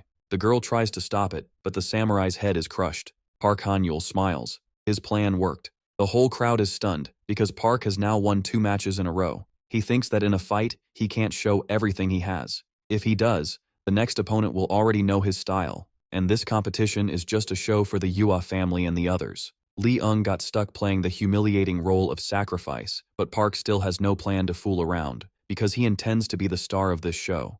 The announcer says 2 Japanese immortal-level fighters have already been beaten, and now Park will face a pure immortal. The question is whether he can win again. Looking at the man in the arena, people guess he might be a shinobi. Park Han-yul can tell right away that this man's aura is different from a celestial immortal's, so he assumes the announcer is right, a true, pure immortal. The man immediately throws kunai, and Park Han-yul summons wooden dolls to block them. They explode, and the man comes in again, forcing Park Han-yul to barely dodge. Then the kunai explode a second time, blasting him into the air. As the man moves in for another strike, Park Han-yul casts a spell to escape, grumbling that he nearly got sliced in half. That means he'll have to hit back much harder, so he fires a spell at the shinobi. Annoyed, the bear complains that Park Han-yul left him alone with that guy, but the boy just smiles. The bear asks who the shinobi is and why he wants to fight him. Park Han-yul says he'll explain later. After noticing the crest on the man's clothes, he realizes the shinobi belongs to the Suzuki clan, one of the few who wear the pride of the 3-legged crow. So the bear says he'll take his anger out on the shinobi instead, adding that a pure immortal is no match for him. He launches a non-stop barrage at the shinobi, and the man's armor starts to melt. The bear grins. Sure, this will be easy. He goes in for the finishing blow, but Park Han-yul suddenly tells him to stop. A second later, something strange happens. The melted armor starts moving toward the bear. It isn't normal steel at all, it's magic armor made from flexible metal. The bear calls to the protagonist for help, saying he needs cold energy. Park Han-yul seems to get an idea, and says he'll send it right away. Watching this, the spirit says the energy feels familiar and seems shocked. Then a giant spirit appears in front of him. Panicked, the bear asks who sent that thing there, begging it to at least say that the protagonist's technique is lighting up the whole area. Soon after, the shinobi shows up in tears, staring hard at Park Han-yul. Park figures that should be enough. Losing is already humiliating, and the man looks exhausted, so he'll probably surrender. But it isn't the shinobi who speaks. A woman beside him steps in. A heavy aura spreads from her as she says this is only a match, a peaceful event made by both sides, so there's no reason to risk the lives of 2 talented fighters over it. Park Han-yul stays quiet and watches. Meanwhile, 2 of his companions observe the scene too. The protagonist realizes that means this man isn't allowed to die here. She adds that he's sickly and had been lent to the sanctuary. Then the woman says she's ashamed. She pitied one of the fighters and interfered in their battle. Because of that, they have the right to pull their participant from the match. Park Han-yeol looks surprised. Yua thanks them for their effort and announces that the young man has now won 3 straight matches. She says she never expected him to have such amazing skill and so many useful items. Park Han-yeol thinks that even as praise, it still sounds insulting. He says he could have done much better if he'd been told about this event sooner, and the woman asks what he means. He replies that thanks to her, he may have drawn even more attention from the mortals. Then he asks if she really thinks awakened ones are just a bunch of idiots. Nearby, the shinobi keeps watching with a dark look. Seeing him, Park Han-yeol actually feels a little sorry for the guy. Not long after, he meets another girl who tells him he did well. She says it's a shame, but he just says it's fine. But the girl made it clear she wasn't talking about Park. In shows like this, people like him are just producers. Skilled, sure, but easy to throw away. Park had done all he could, and he could have done even more. Still, it looked better for that boy if Park was the one who stepped back. To Park, it was like benching the best soccer player right before he won the game. After all the drama, he knew the crowd wouldn't like that choice. He admitted he didn't expect her to know about stuff like that. She said it's not seen much now, but people talk about it online all the time. When she asked if it was weird to keep up with trends, Park said yeah, a little, but he still respected her. Just then, the announcer started introducing the next fighters. But before that could continue, the ground began to shake. A massive tsunami rose up. Standing above it, a man demanded to know where the traitors were who had insulted his palace. Park had no idea what he was talking about. Then the other girl explained. They were the sons of the Water Dragon King. The man cut off any excuse. He accused them of using the tournament as cover, saying their real plan was to trade treasures out of the palace's sight. If they handed over the traitors, he'd pass on his father's message. Then he demanded the return of the 7-branch sword axis they were carrying. He added that if they apologized and showed respect, his father might forgive them and even give back the items they brought. But no one around him seemed willing to accept that. So he asked if that was their final answer. With that, he grabbed his weapon and got ready to strike, warning that they'd all be swallowed by the sea and thrown into the 7 seas. Then he released the ocean he had been holding back. Watching it all, Park knew this came out of nowhere, but he also saw a chance to fuse Axis with his sword. A moment later, he spotted the person he needed. If he could recreate the same resonance as before, it might actually work. But then a water dragon wrapped around the whole area. Dragged under, Park realized that if this kept up, he wouldn't make it. He had only one option left, so he drew a magic sword. It worked, and he felt relieved. He broke free from the water, but then he was thrown right back into the sea. Park couldn't believe he'd been dragged under again.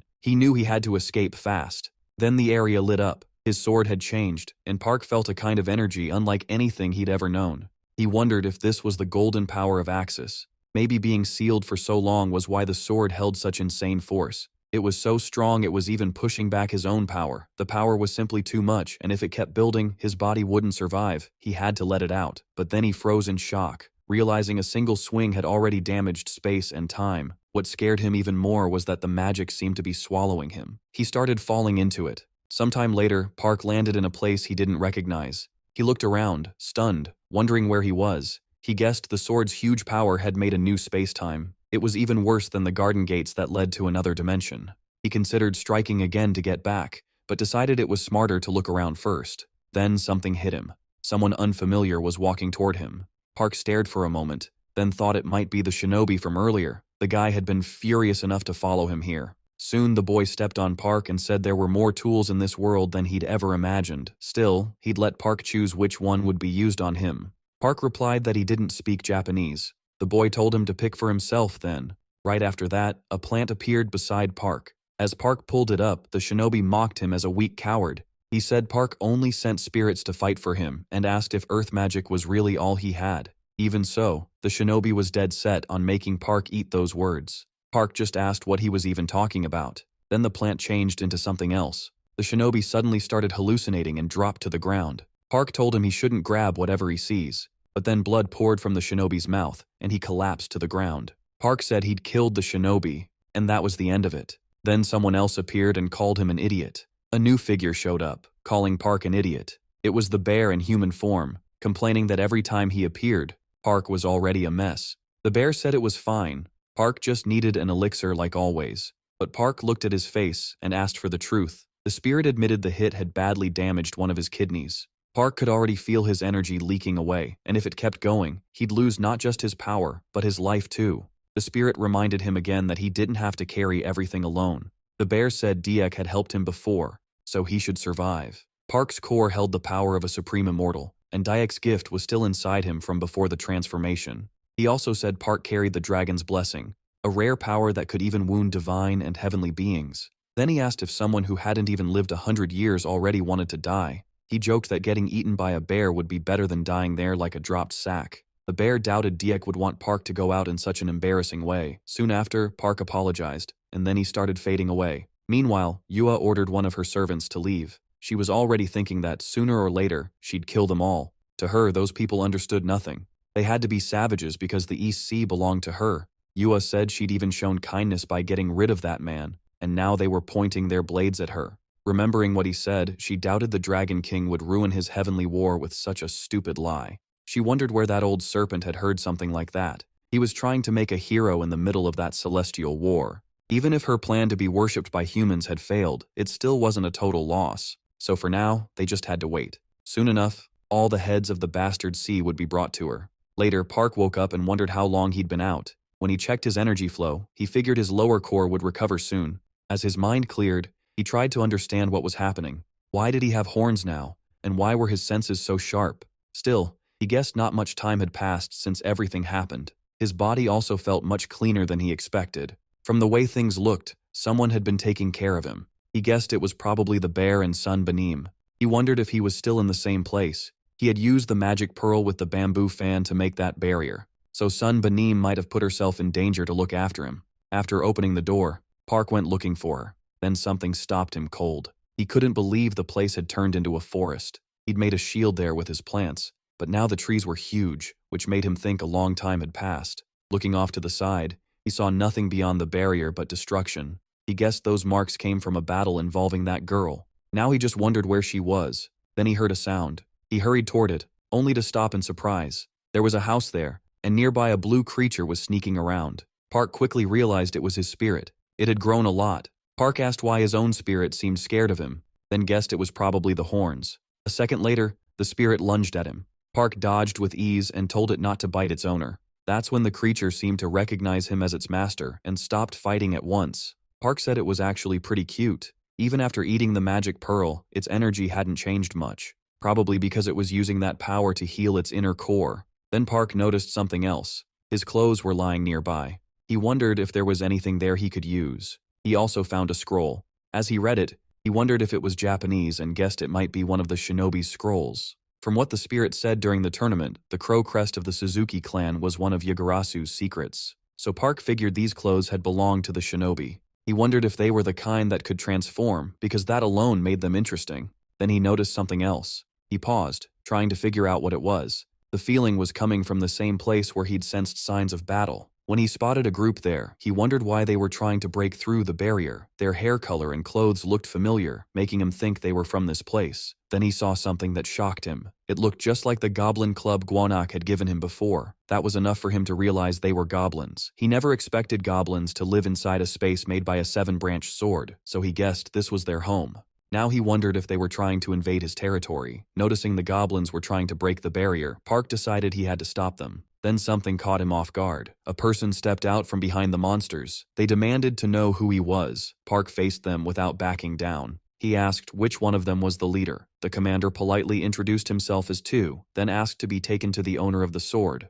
Park had no idea what he meant and asked why he wanted that person. Tu warned that only the sword's owner could enter this place. If Park refused to say where that person was, he would kill him. Park refused and told him to explain first. How could he answer if he didn't even know what this was about? The goblin said he wanted to find that man and punish him. Their king had promised that someone worthy would come with the sword, but that person never appeared. Park still didn't understand everything, but it was clear the 7-branched sword was tied to this place. The goblin, fed up, said they had waited for generations, carrying that promise over and over until they were sick of it. Whoever was worthy of the sword deserved punishment. He demanded to be taken there now and threatened to cut off Park's head if he refused. Park stayed quiet and read the situation. Then he asked if they had seen a red bear nearby. The goblin said he had ordered it to undo the barrier, but it disobeyed, so they locked it up in one of their facilities. Hearing that made Park furious, but he kept himself under control. At least now he knew where the bear was. He told them he was the sword's owner, but the goblin laughed and called him a liar, saying if Park wanted a beating, he should just ask. Park was stunned by that answer. The goblin kept mocking him, saying he was too small and looked like he'd never fought in his life. Embarrassed, Park muttered that they were idiots. The goblin then told him to leave if he wasn't going to open the barrier. They'd spare him as long as he stayed out of the way. That only made Park angrier as he grabbed his magic weapon and said they were looking down on him. Getting ready to strike, he told his spirit to spit at them. The goblins were caught off guard, then panicked and ran. In the middle of the chaos, Park warned that he'd make them spit out even more red beans. They begged him not to, and Park realized these creatures really hated red beans. He asked if their leader was strong. They said yes, she was unmatched with a staff. Park wasn't convinced that skill with a staff alone meant real strength, so he pressed for more. And the goblin added that she also had a golden treasure. Right then, a voice cut in and said he didn't need to know anymore. A scarlet-haired figure appeared above them. She called the goblins fools for trusting a stranger, and Park guessed she was their leader. She scolded her subordinates for dragging her there and said their stupidity would get them locked up for 10 years. Then she trapped them inside a divine item.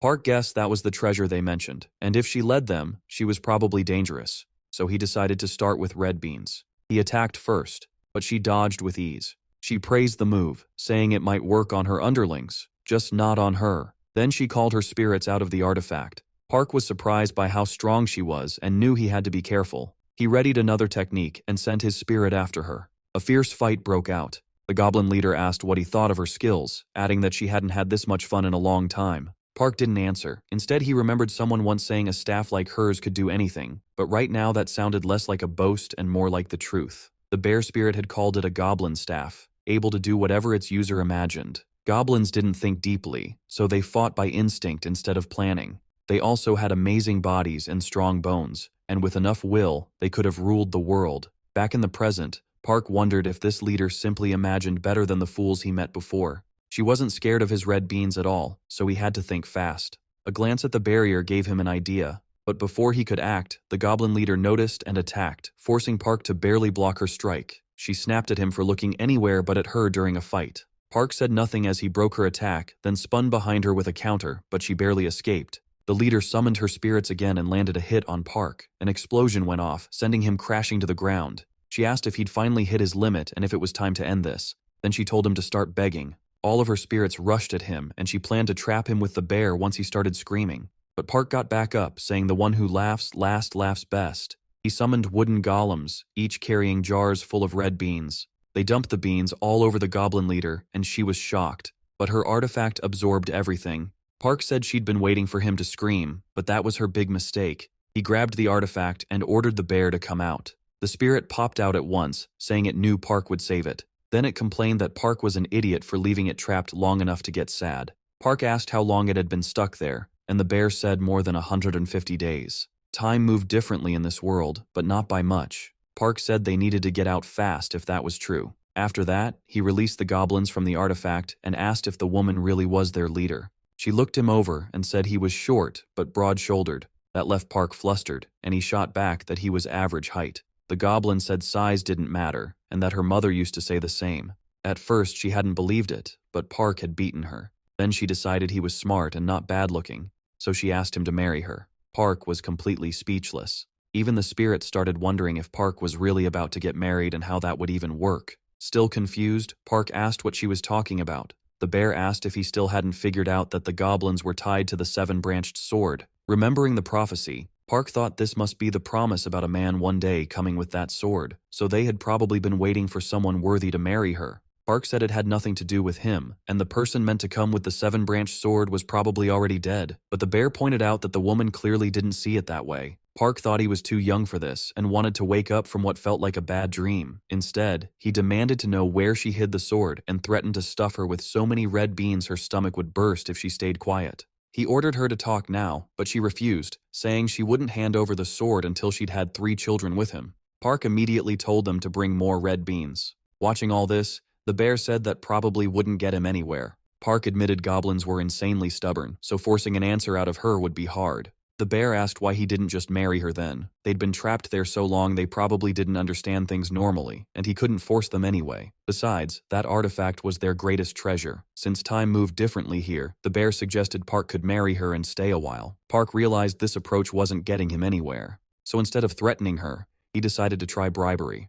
A little later, the goblin woman started waking up. She was tied up, and food had been placed in front of her. Park noticed she was awake just as she repeated that she wouldn't say anything until he married her. Park told her that changed nothing. He said she could think it over while he ate. Then he started talking about how good the rice cakes were. Watching him eat made her crave them badly, and she admitted she wanted one. Park tossed a piece into her mouth, and she instantly loved it. She begged for another. With a sly grin, Park watched her gobble them down. Even then, she insisted this didn't mean she'd changed her mind. They still had to have 3 children. While she kept chewing, Park mentioned there were only 2 rice cakes left. Her eyes filled with tears as she begged for just one more. Park picked up another, leaving only one, and started eating it. That crushed the goblin, and she sadly muttered that she only wanted to marry someone. Park said they could marry someday, just not now. She didn't buy it and accused him of meaning 100 years later, which was way too long for her. Holding out another plate, Park said he'd give it to her. He said he could even teach her how to make that food herself. With the plate in her hands, the goblin finally seemed to agree. Park figured waiting until he was 120 to marry wouldn't be so bad. A bit later, she cast a spell and brought out a strange chest. Park asked if it was a treasure box, but she said she wasn't sure. Her mother had just passed it down to her. Then she looked around for something, found it, and handed it to Park, telling him to take it. She said it was a sign of their engagement. Park asked what it was, and she told him they were seeds. That only made him more confused. What was he supposed to do with seeds? Then his expression changed in surprise. These days, hardly anyone cared about the old stories of the Decobes. Most people just wanted to stand out. So if they got their hands on something like this, goblins, though, are honest about wanting to keep what they like. They trade skills and items pretty freely, but if someone has a rare talent, they won't give it up easily. That's why dealing with them can get messy fast. So the easiest way to negotiate with goblins is to offer something they're good at or really want. Taking the seed, the bear said it had to be valuable somehow. He told Park to ask the goblin about it. Park wondered if he was really allowed to keep something that precious. He called out to the goblin, and she sweetly answered him as love. Park asked where the seeds came from. She said her grandmother brought them from her old world before coming here. She went on to say the seed originally belonged to one of the ministers she mentioned before. That man was known for growing herbs and medicine plants, and he could travel between worlds. But one day he was ordered to cure a sickness that couldn't be cured. He failed, got locked up, and was left to starve. Before dying, he gave the seed to her grandmother for hiding the rest of his family. Park asked if the man had been a herbalist. Hearing that, Park realized the book he'd been trying to read for making medicine was probably that man's. The goblin added that the herbalist had served someone incredibly powerful, a man who used a sword and rode a horse, and whose pride was said to reach the heavens. That arrogance eventually led to his fall. She wondered if there had been a war back then, and things turned ugly. So he gave the seed to her grandmother to get his family away from the battlefield. Park asked if that madman had dragged his own family into war, and she said yes. He couldn't bear losing them. That said plenty about him. Park lingered on the word loss. To him, that felt even worse than pain. The woman got up and asked if they could keep going, but Park told her to slow down. Then she picked up her staff again. She started striking Park with it. To his surprise, it didn't hurt at all. She explained she was putting something into him. Park said he didn't feel any different, but the goblin told him to relax. He'd understand how to use it later. Looking at the chest, Park thought the only thing left now was the 7-branched sword. When he opened the box, the sacred sword was inside. The bear said a sword that powerful should hold a huge amount of energy, but this one felt different. Since its main nature was wood, Park had no reason to hesitate. Park answered that wood's opposite was earth. Even so, the bear warned him not to stop no matter what happened. Seeing the energy rising, the bear told him to do it anyway. Park grabbed the sword, and a huge beam of light swallowed him. He struggled to control it. The bear shouted for him not to let go, no matter what. Annoyed, Park snapped back, asking if the bear thought he couldn't handle the sword's power. The bear was stunned. He said he'd never seen Park like this before, especially with that much energy pouring out of him. Then, the sword suddenly settled down. The bear called it amazing. It felt like an elite general's spirit was guiding the blade with Park, and that proved just how incredible the 7-branched sword really was. Park thought he'd moved on pure instinct when he grabbed it, like he'd used the sword for years. He guessed that was the talent she had given him. Then he asked the goblin if she wanted to marry him right then. After that, the story cuts back to the city in Park's world. The cheerful spirit said the whole thing had been really fun. Park, meanwhile, thought it had been a long time since he'd been back in Korea. He had wanted to call his spirit earlier, but after using too much power fighting the goblin leader, he couldn't make it to Bear Mountain and had to stop at the nearest city instead. He'd thought the goblin would come with him, but she was still way too reckless. It had already been 7 months since his competition, and people were still talking about it. On top of that, the Dragon King of the East Sea still hadn't come back. Civilians and reporters started attacking the East Sea's invasion and also slammed Korea's 3 princesses for staying silent. A month later, the Dragon King finally showed up and apologized, saying it was all a mistake caused by bad information. Even then, people still couldn't forgive either side. The bear asked what happened with the dragons of the West and South Seas. Park said he didn't want to get dragged into that. They might not have supported the East Sea at all. The spirit said it was obvious. They just wanted to stir things up. The dragons didn't get along well, though they had once joined forces during a war between humans and mortals. Even so, Park knew there was still one big problem, where the 7-branched sword had gone. All they knew was that the sword's guardian had informed the Nordic Administrative Council he would stay in Korea and help suppress the East Sea. Park figured this was probably because he had grabbed the sword and crossed into another dimension. That man was incredibly strong and clearly tied to the sword, so knowing he was searching for it made Park even more desperate to get it back. The bear said the East Sea had been unbelievably foolish if even ordinary humans were now glaring at them in anger. A moment later, a message popped up saying their time using the system was over and thanking them for choosing it. The bear then asked what they were doing next, and Park said they needed to head to Wanak Mountain. He was sure people had him listed as missing or dead, so if he suddenly showed up, the garden would get suspicious. Because of that, he planned to stay hidden and watch until things calmed down. The bear said that once they got there, he wanted to check on his original body since it had been a long time since he'd felt its energy. Right after entering the goblin's dimension, he thought he'd sense it again once they returned, but he felt nothing, and that was starting to worry him. Startled, Park asked if the bear really hadn't felt his body's energy for 7 months. If so, that was serious, and they needed to leave right away, so they headed for the mountain immediately. Sometime later, they reached the area and were shocked by what they found. The tree had grown ridiculously large, and it was covered in beehives. Park asked how those bees had gotten through the barrier. The bear said it wasn't a big deal. Once in a while, an insect could slip through. Then Park noticed something in the branches and asked what it was. The bear could hardly believe it, because another bear was resting underneath. Stunned, he said his original body was acting very strangely, and he had no idea what was going on. A moment later, the bees started swarming them. Park quickly pulled out his scroll and artifact, which called forth all of his spirits. He ordered them to attack, and the fight with the bees began. But there were just too many of them, and Park realized they were hard to kill even with his powers, so he needed something stronger. Then, the bear took on his true form and charged at the swarm. Park told him to hold on, but the spirit said he could burn them all away himself. If not for the hive, he would have used his full power, but he couldn't risk damaging the tree since bees were all over it, so he wondered if there was some other way to clear them off. Park started thinking of a plan that might work. Watching the bees on the ground, he noticed they still weren't dead even after being hit, and that gave him an idea. Park quickly told the bear to wait, then asked him to move aside. Right after that, he threw something in front of the bees. That brought them down, and the rest fled from the tree, smashing into the barriers. Seeing that, Park let out a relieved breath. He said the barrier had worked. The bear, surprised, said he had no idea how those bees ended up there. He said it was only a guess, but there was an old story that the Queen of the West once built something called Golden Peak on a mountain. She hadn't appeared in a long time, but the Queen of the West was a goddess from Chinese myth, seen as a fairy who carried immortality potions. Pointing at the tree, Park asked if that was why this had happened. The bear said that long ago, some wandering bees were searching for a place to live, smelled this spot, and settled in the tree. Getting up, Park figures the bees are gone now that the smoke inside the barrier has cleared. He asks the spirit if they should check. The two head over to the tree. They open a hive packed with honey, and the spirit says this isn't normal honey. It's full of pure energy. He adds that they can store it too. Park wonders if they can keep making honey here, since he might use it to brew a very strong elixir. Looking through the comb, he finds bee larvae still alive inside, and says they're loaded with nutrients that help growth. So he tries one to see if that's true.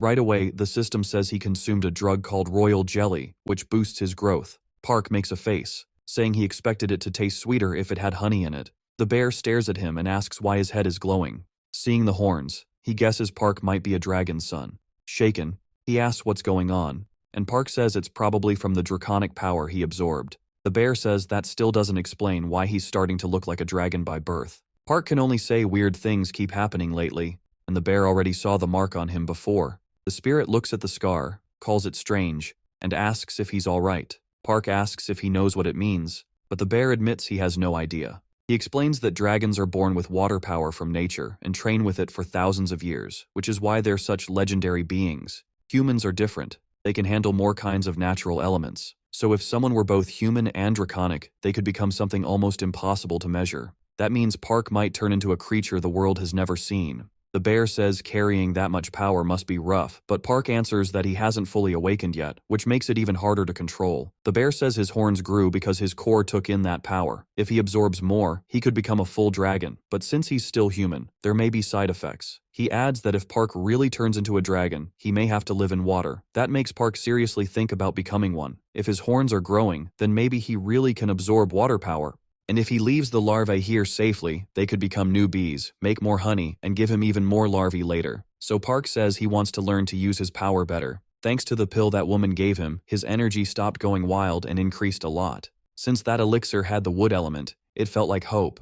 He wants to understand which elements support or clash with his, because some elixirs do nothing for him, probably because of wood. If he uses one that opposes wood, he might gain the other effects without taking too much damage. The bear says that sounds smart and asks what he plans to study. Park answers by pulling something out. He takes several notes from his backpack and says they include books left by the Celestial Wolf's disciple, plus a scroll from that shinobi family. Since he doesn't have much else to do here, he figures this is a good time to learn. Picking up one scroll, he says he really wants to master that shinobi technique, and with the 7-branched sword, he can already use 3 legendary items he owns. The bear says he has good gear and a solid plan. Now he just needs to train and stay unnoticed. Park says one thing still bothers him though. He still hasn't delivered the black jade to his brother Dioki. The bear asks why he never handed over the sprout during all the times they met, and why he cares so much about giving it to that boy. He says the kid is smart, and knows he wants to turn the jade sprout into a flute. But does Park really think that can be done? He doubts something that dangerous could work as an instrument. Then he calls Park an idiot and says he actually knows someone who can make it, and do it right.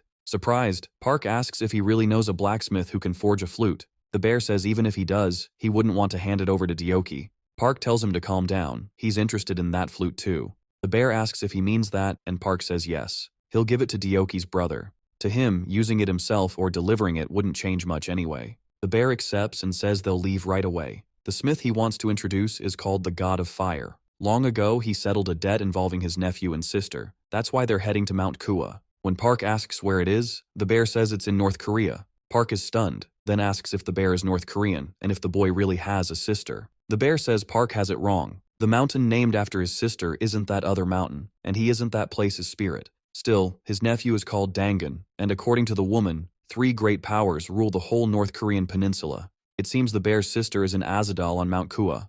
After some time, Park and the bear reach their destination. Park can hardly believe it. They're really in North Korea. The bear says this is one of the strongest places in the country. Park asks why he can't see anything. Back in human form, the bear tells him to stay close. Park says it still feels far away, but the spirit tells him they're already there. Then Park notices something and freezes. 2 giant statues stand before him. They speak, asking who they are, because Azadal doesn't allow uninvited guests. The spirit tells Park to say the red bear from Mount Gwanak has come to visit. The statue tells them to wait, and the bear adds that he brought a snack. Park is impressed. The guards got tense as soon as they heard who he was, and now the bear really does seem like someone important. Even so, Park still can't sense the place itself. Then he suddenly stumbles, saying he feels dizzy, shocked by what appears next. A huge city is right in front of him. Park realizes the village was hidden with magic and wonders how so many people live here. The bear says not everyone inside is kind like him, so before hiding Azadal from the human world,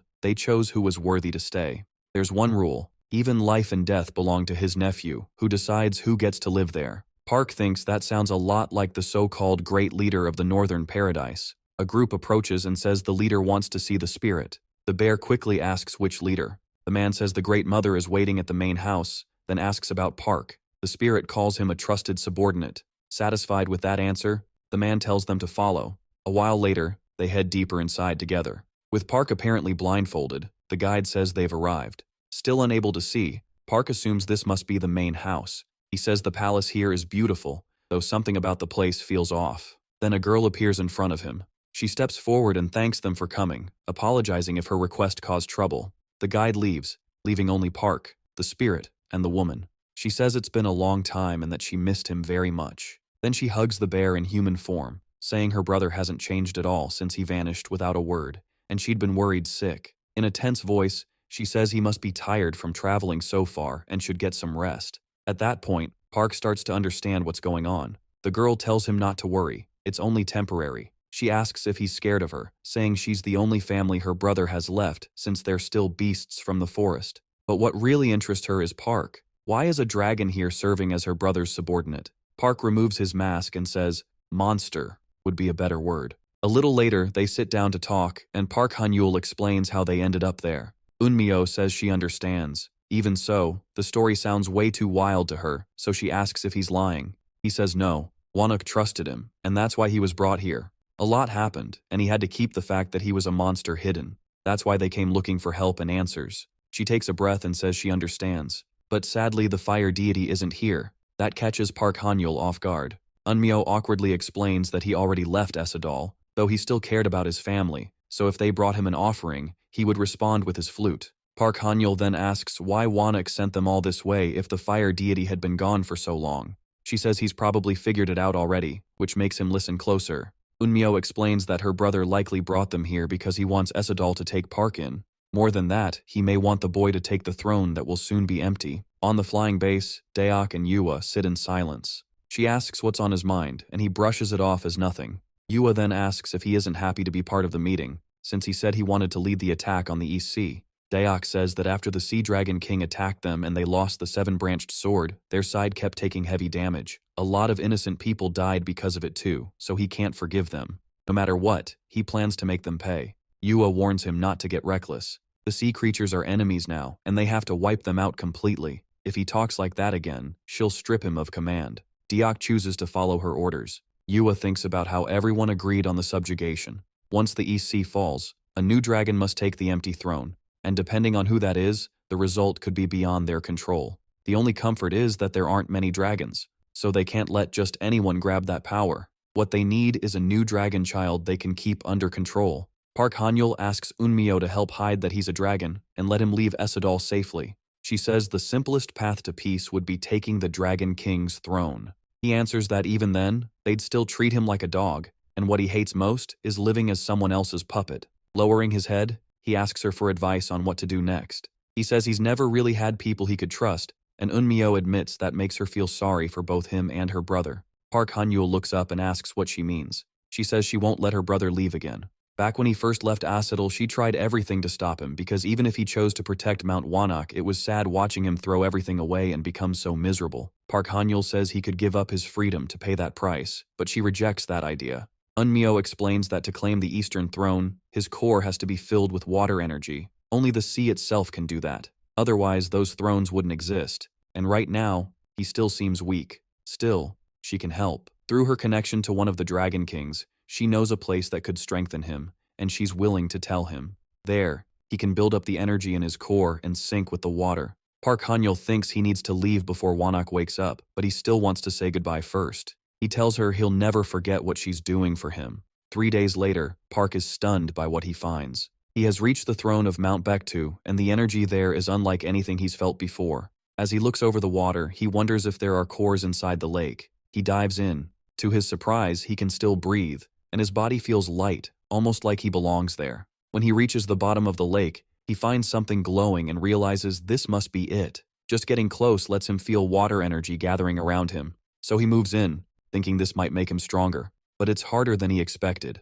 Then a burst of energy erupts, yet it doesn't hurt him. Instead, he feels changed, like that power has settled inside him. His thoughts stop when he senses something coming. He remembers Eunmyo's warning that once the seal was removed, anyone who sensed that energy would show up, and they'd likely be beings more in tune with water than he was. Park Han-yul mutters that they came too fast. When he breaks the surface, a huge creature is waiting. He refuses to back down and attacks at once, but the monster blocks him easily. A moment later, lightning slams into him. Then a second serpent appears, mocking him for carrying dragon energy he can't even control. The first says that if they eat him, they might evolve too. But then both monsters notice peach blossoms where he fell. Park Han-yul is still on his feet. The serpent grins and says those flowers make it look like he's setting up his own funeral. But when they attack again, a peach tree suddenly rises and pulls the lightning into itself. Park smiles. His plan worked. The serpents are stunned. Park Han-yul asks if they still think it's his funeral. Seeing her brother get angry, the female serpent says she'll handle it, then fires off attacks made of crystal. Park destroys them in midair with his scroll. She starts thinking they should run before this gets worse, but before she can speak, she notices her brother has already fled. Once the clash ends, Park drops his scroll and starts coughing. He used too much power without thinking, but he couldn't afford to lose. If he failed here, he might never get a chance like this again. The serpents keep running, but Park suddenly appears in front of them, leaving them shocked. The female serpent blurts out, asking how he got there. She calls him a pest and snaps that she won't let him come any closer. Park starts gathering power for another attack, and she can't believe what she's seeing. A second later, she turns and tries to flee. Staring her down, Park tells her to come back and lands a hit. The serpent can't understand how he's doing this. She apologizes to her brother, saying if she stays, she'll die, then tries to escape for real, thinking her dream of becoming a dragon and gaining a throne's power is over. But Park appears beside her and asks where she thinks she's going. The plant he used to trap the two serpents was a sacred one from the garden, raised for combat since ancient times and empowered by the fox spirit. Caught in it, the serpent begs her brother to save her, while Park stares at what's appeared before him. He wonders what kind of place this is, guessing it might be some sort of palace that only revealed itself now that he had the core, so he decides to check it out. The serpent suddenly starts laughing, then quickly begs him not to kill her, and to remove the black garden bamboo because the pain is too much. Park agrees, but warns that if she tries anything, he'll blow her head off. He orders her to tell the truth and asks if more ocean serpents are here. She hurriedly says they came when the barrier opened, so there should be 4 more nearby. Park asks how they knew the barrier had opened, and she says they're tied to this place. She and her brother were servants here, and because of that, they still had a master. But that master died 6,000 years ago, so they spent all that time training to replace him. Park realizes this could be useful. He says he'll remove the black garden bamboo if she guides him to the palace. She asks if that means they'll be freed too, since staying like this is uncomfortable.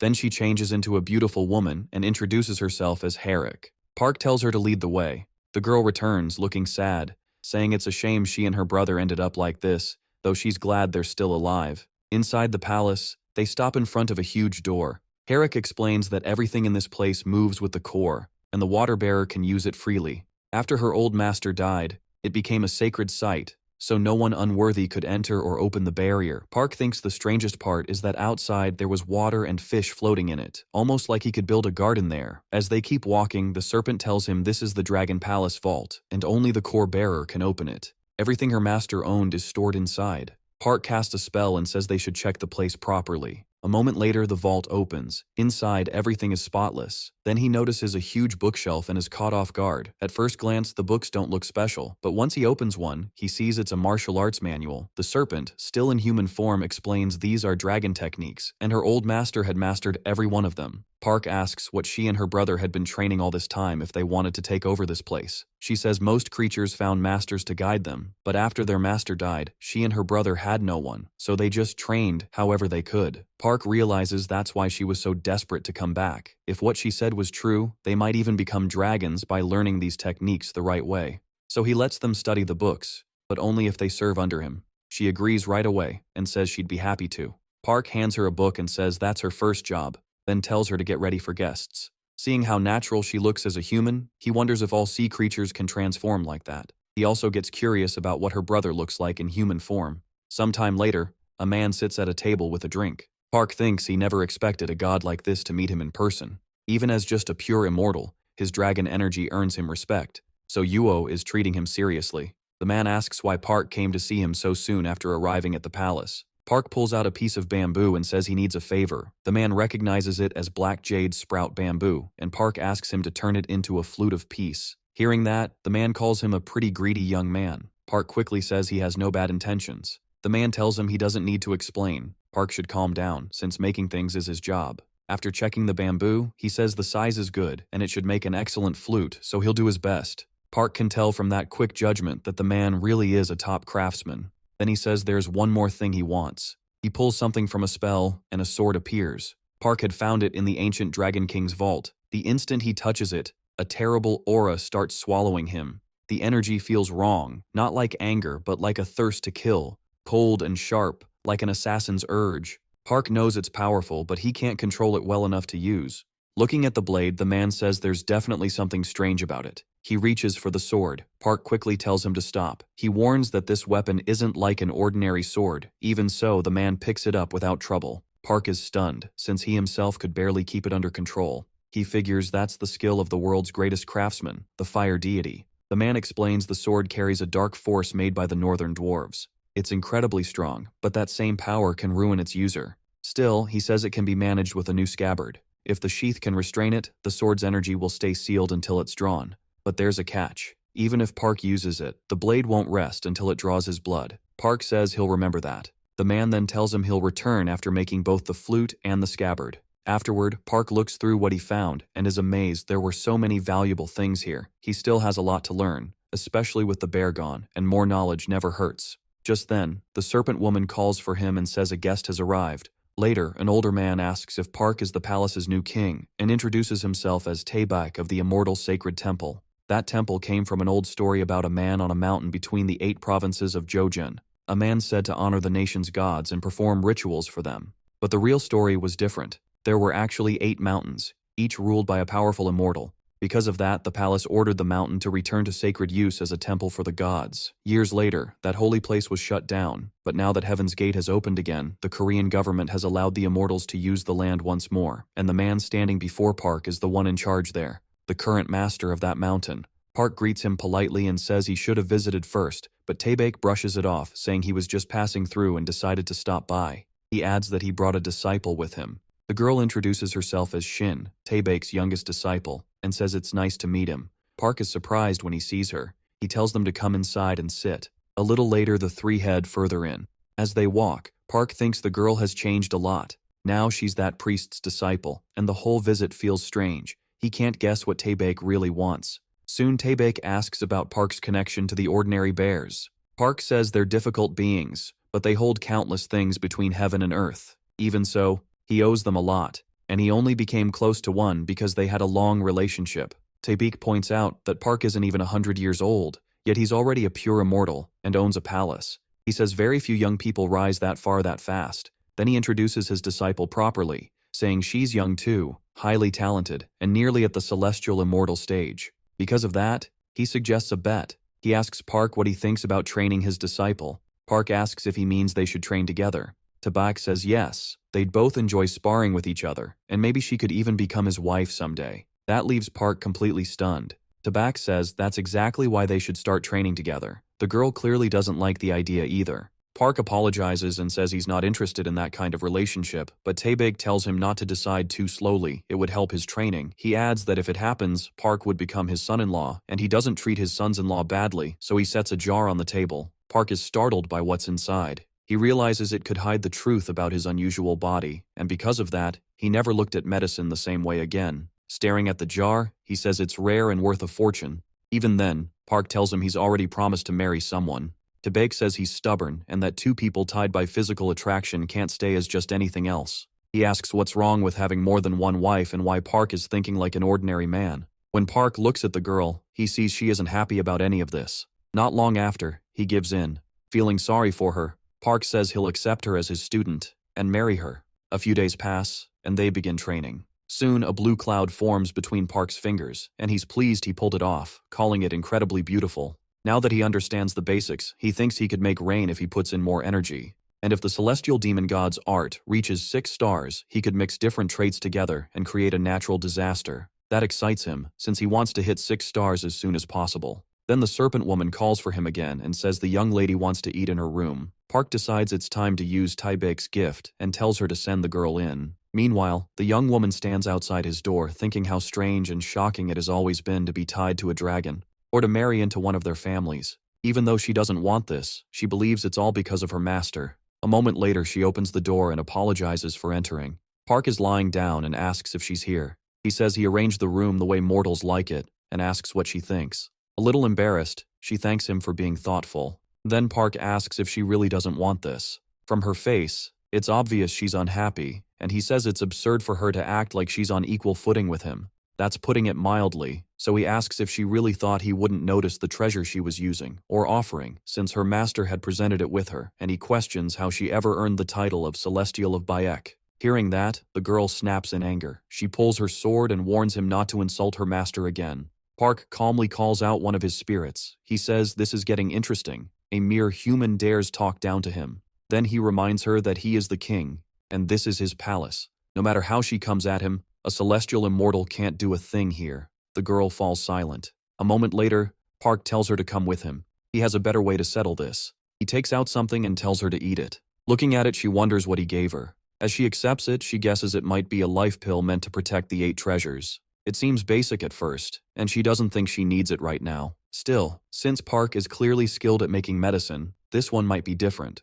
So she tries it, figuring there's no harm in tasting it once. The effect shocks her. The pill is made so well it has no smell or taste, nothing like her master's medicines. On top of that, her old internal wounds vanish, and her power starts rising. Stunned, she asks what technique he used. Park says it's simple, top ingredients and great skill. His methods are special, so she should be glad, and that makes her master someone he can't ignore. He also makes it clear he has no plan to use the art of unlocking the scepter on her. Instead, he asks what she thinks about pretending to be husband and wife. She asks if he really believes her master wouldn't learn the truth, and Park counters by asking whether her master wouldn't want the medicine he can make. That makes her realize what he's getting at. Park says he'll keep refining pills for her, so she should hand over the blue void eye. After feeling the pill boost her strength, she has no reason to doubt him. She agrees, but asks for one promise. Since the blue eye is so valuable, he has to tell her before he uses it. Park jokes that if she ever thinks he's wasting it, she'll just run crying to her master. Then she asks what he even plans to do with it.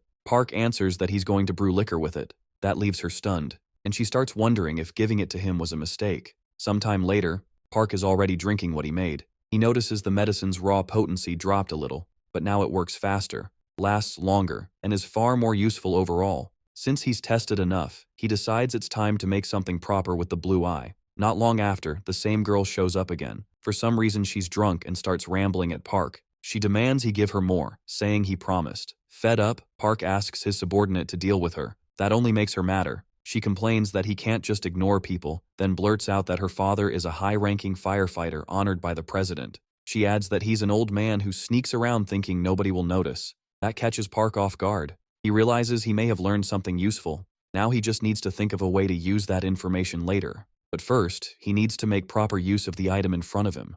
A few days later, Park heads to a secluded part of his forest. He thinks it's the right place. These ingredients are so strong that their scent alone could alert the immortals of Seoul. He opens the jar and light spills out from inside. The smell alone is enough to make him feel drunk. The drink is made from immortal peach essence, and the peaches grew bigger and sweeter thanks to fertilizer made from bee corpses. As he pours a cup, Park admits this stuff really could drive someone mad. Then he notices someone behind him, quickly puts on his mask, and thinks it may be an immortal since he never sensed the approach. The stranger tells him to relax. He's just a man who loves fine alcohol. Park then recognizes him. The elder asks if he can have a taste. That aroma is simply too tempting.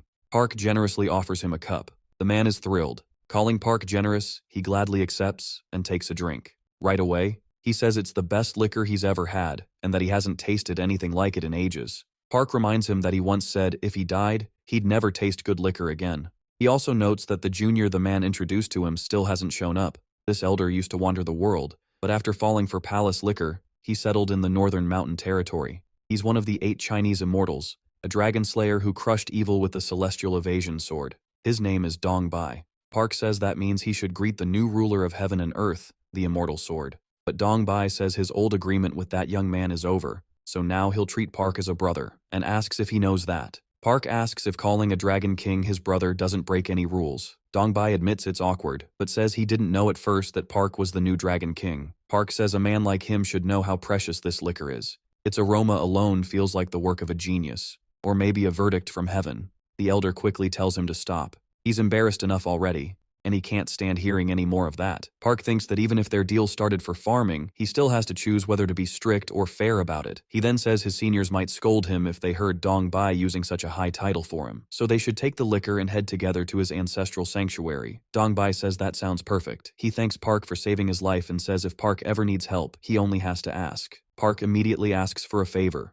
The Celestial Evasion Sword is a legendary sword art. It was tied to the mysterious immortal Long, who became obsessed with slaying a demonic dragon. Though he used only one sword, the art was unlike normal martial techniques. It wasn't based on common power methods. Both men had mortal bodies and fought with swords, which made it even more useful to Park. So Park asks Dong Bai to teach him the sword technique, figuring there's no reason not to learn it.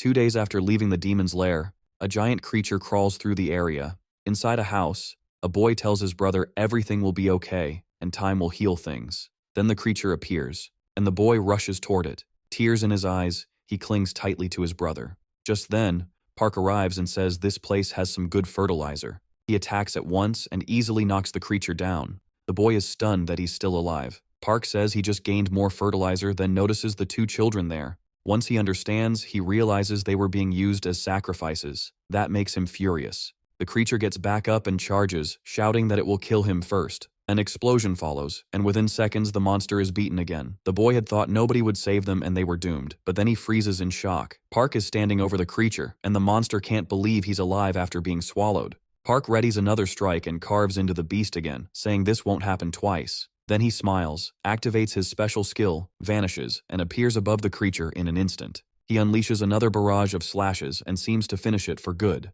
Even so, Park is still frustrated because the celestial evasion technique is hard for him. He never expected his senior to train him by throwing him off a cliff, but it worked out, and with monsters gathered in this place, it became the perfect training ground. Soon after, one of the boys comes up and thanks him. Park asks if the two of them are from the immortal world. The boy says yes, though he himself inherited no powers. Only his family line's shamanic language remained. Then voices nearby ask who's there, and Park's spirit attacks them at once. Park stands beside the spirit, watching coldly. He remembers what the boy told him. Their mother was a shaman, and after the monsters appeared, the city started offering people like them as sacrifices. After the boy's uncle was eaten, his mother tried to act by making iron, but the soldiers found out and stormed in. They brutally killed her. Angry, Park thinks she was only trying to protect the village. He puts a hand on the boy's shoulder and tells him not to cry. He'll avenge his family. Back in the present, the boy fights beside Park's spirit, smashing into the building again and again. And Park notes that the spirit has been acting more loyal lately. Maybe they finally understood the gap between them now that Park had become a dragon. The spirit also got along with the bear way better than Park expected. A moment later, the spirit comes back, carrying a man in its mouth. Park says he first thought the guy was a fairy or some kind of immortal, but he was really just a monster using a human body, and on top of that, they were all idiots. Furious, the wolf demands to know who Park is and why he came to stir up trouble in the spirit faction's territory. Park answers that he came to make them pay for the innocent people they killed. The man shoots back that the shaman must have told him,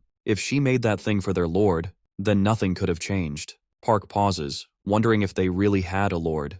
These creatures were copying humans, building ranks of their own, and even using a human official to control the government, the public, and those children like sacrifice offerings. The man keeps talking, saying Park clearly came there to cause trouble. He mocks him, saying his message had already reached headquarters, and Park would be ripped apart for this. Park just glares at him and orders him to lead the way. He wants to see their strength for himself. The man hesitates and asks if Park is that eager to die. Sometime later, Park and his spirit fly toward the place he was told about. Driven out and pressured by the immortals, lost supernatural beings from China and South Korea had gathered in the empty land of North Korea and formed the Spirit faction, now ruled by Mr. Tenga, the white tiger who had slept for over 1,000 years. He had reached the level of an 8th-class divine being. High in the air, Park spots a fight below, where bodies are being eaten by beasts. He realizes they aren't just pretending to be human, they're openly eating people too. Disgusted, he prepares a spell and calls them filthy. Then he sends a spinning tornado straight at them.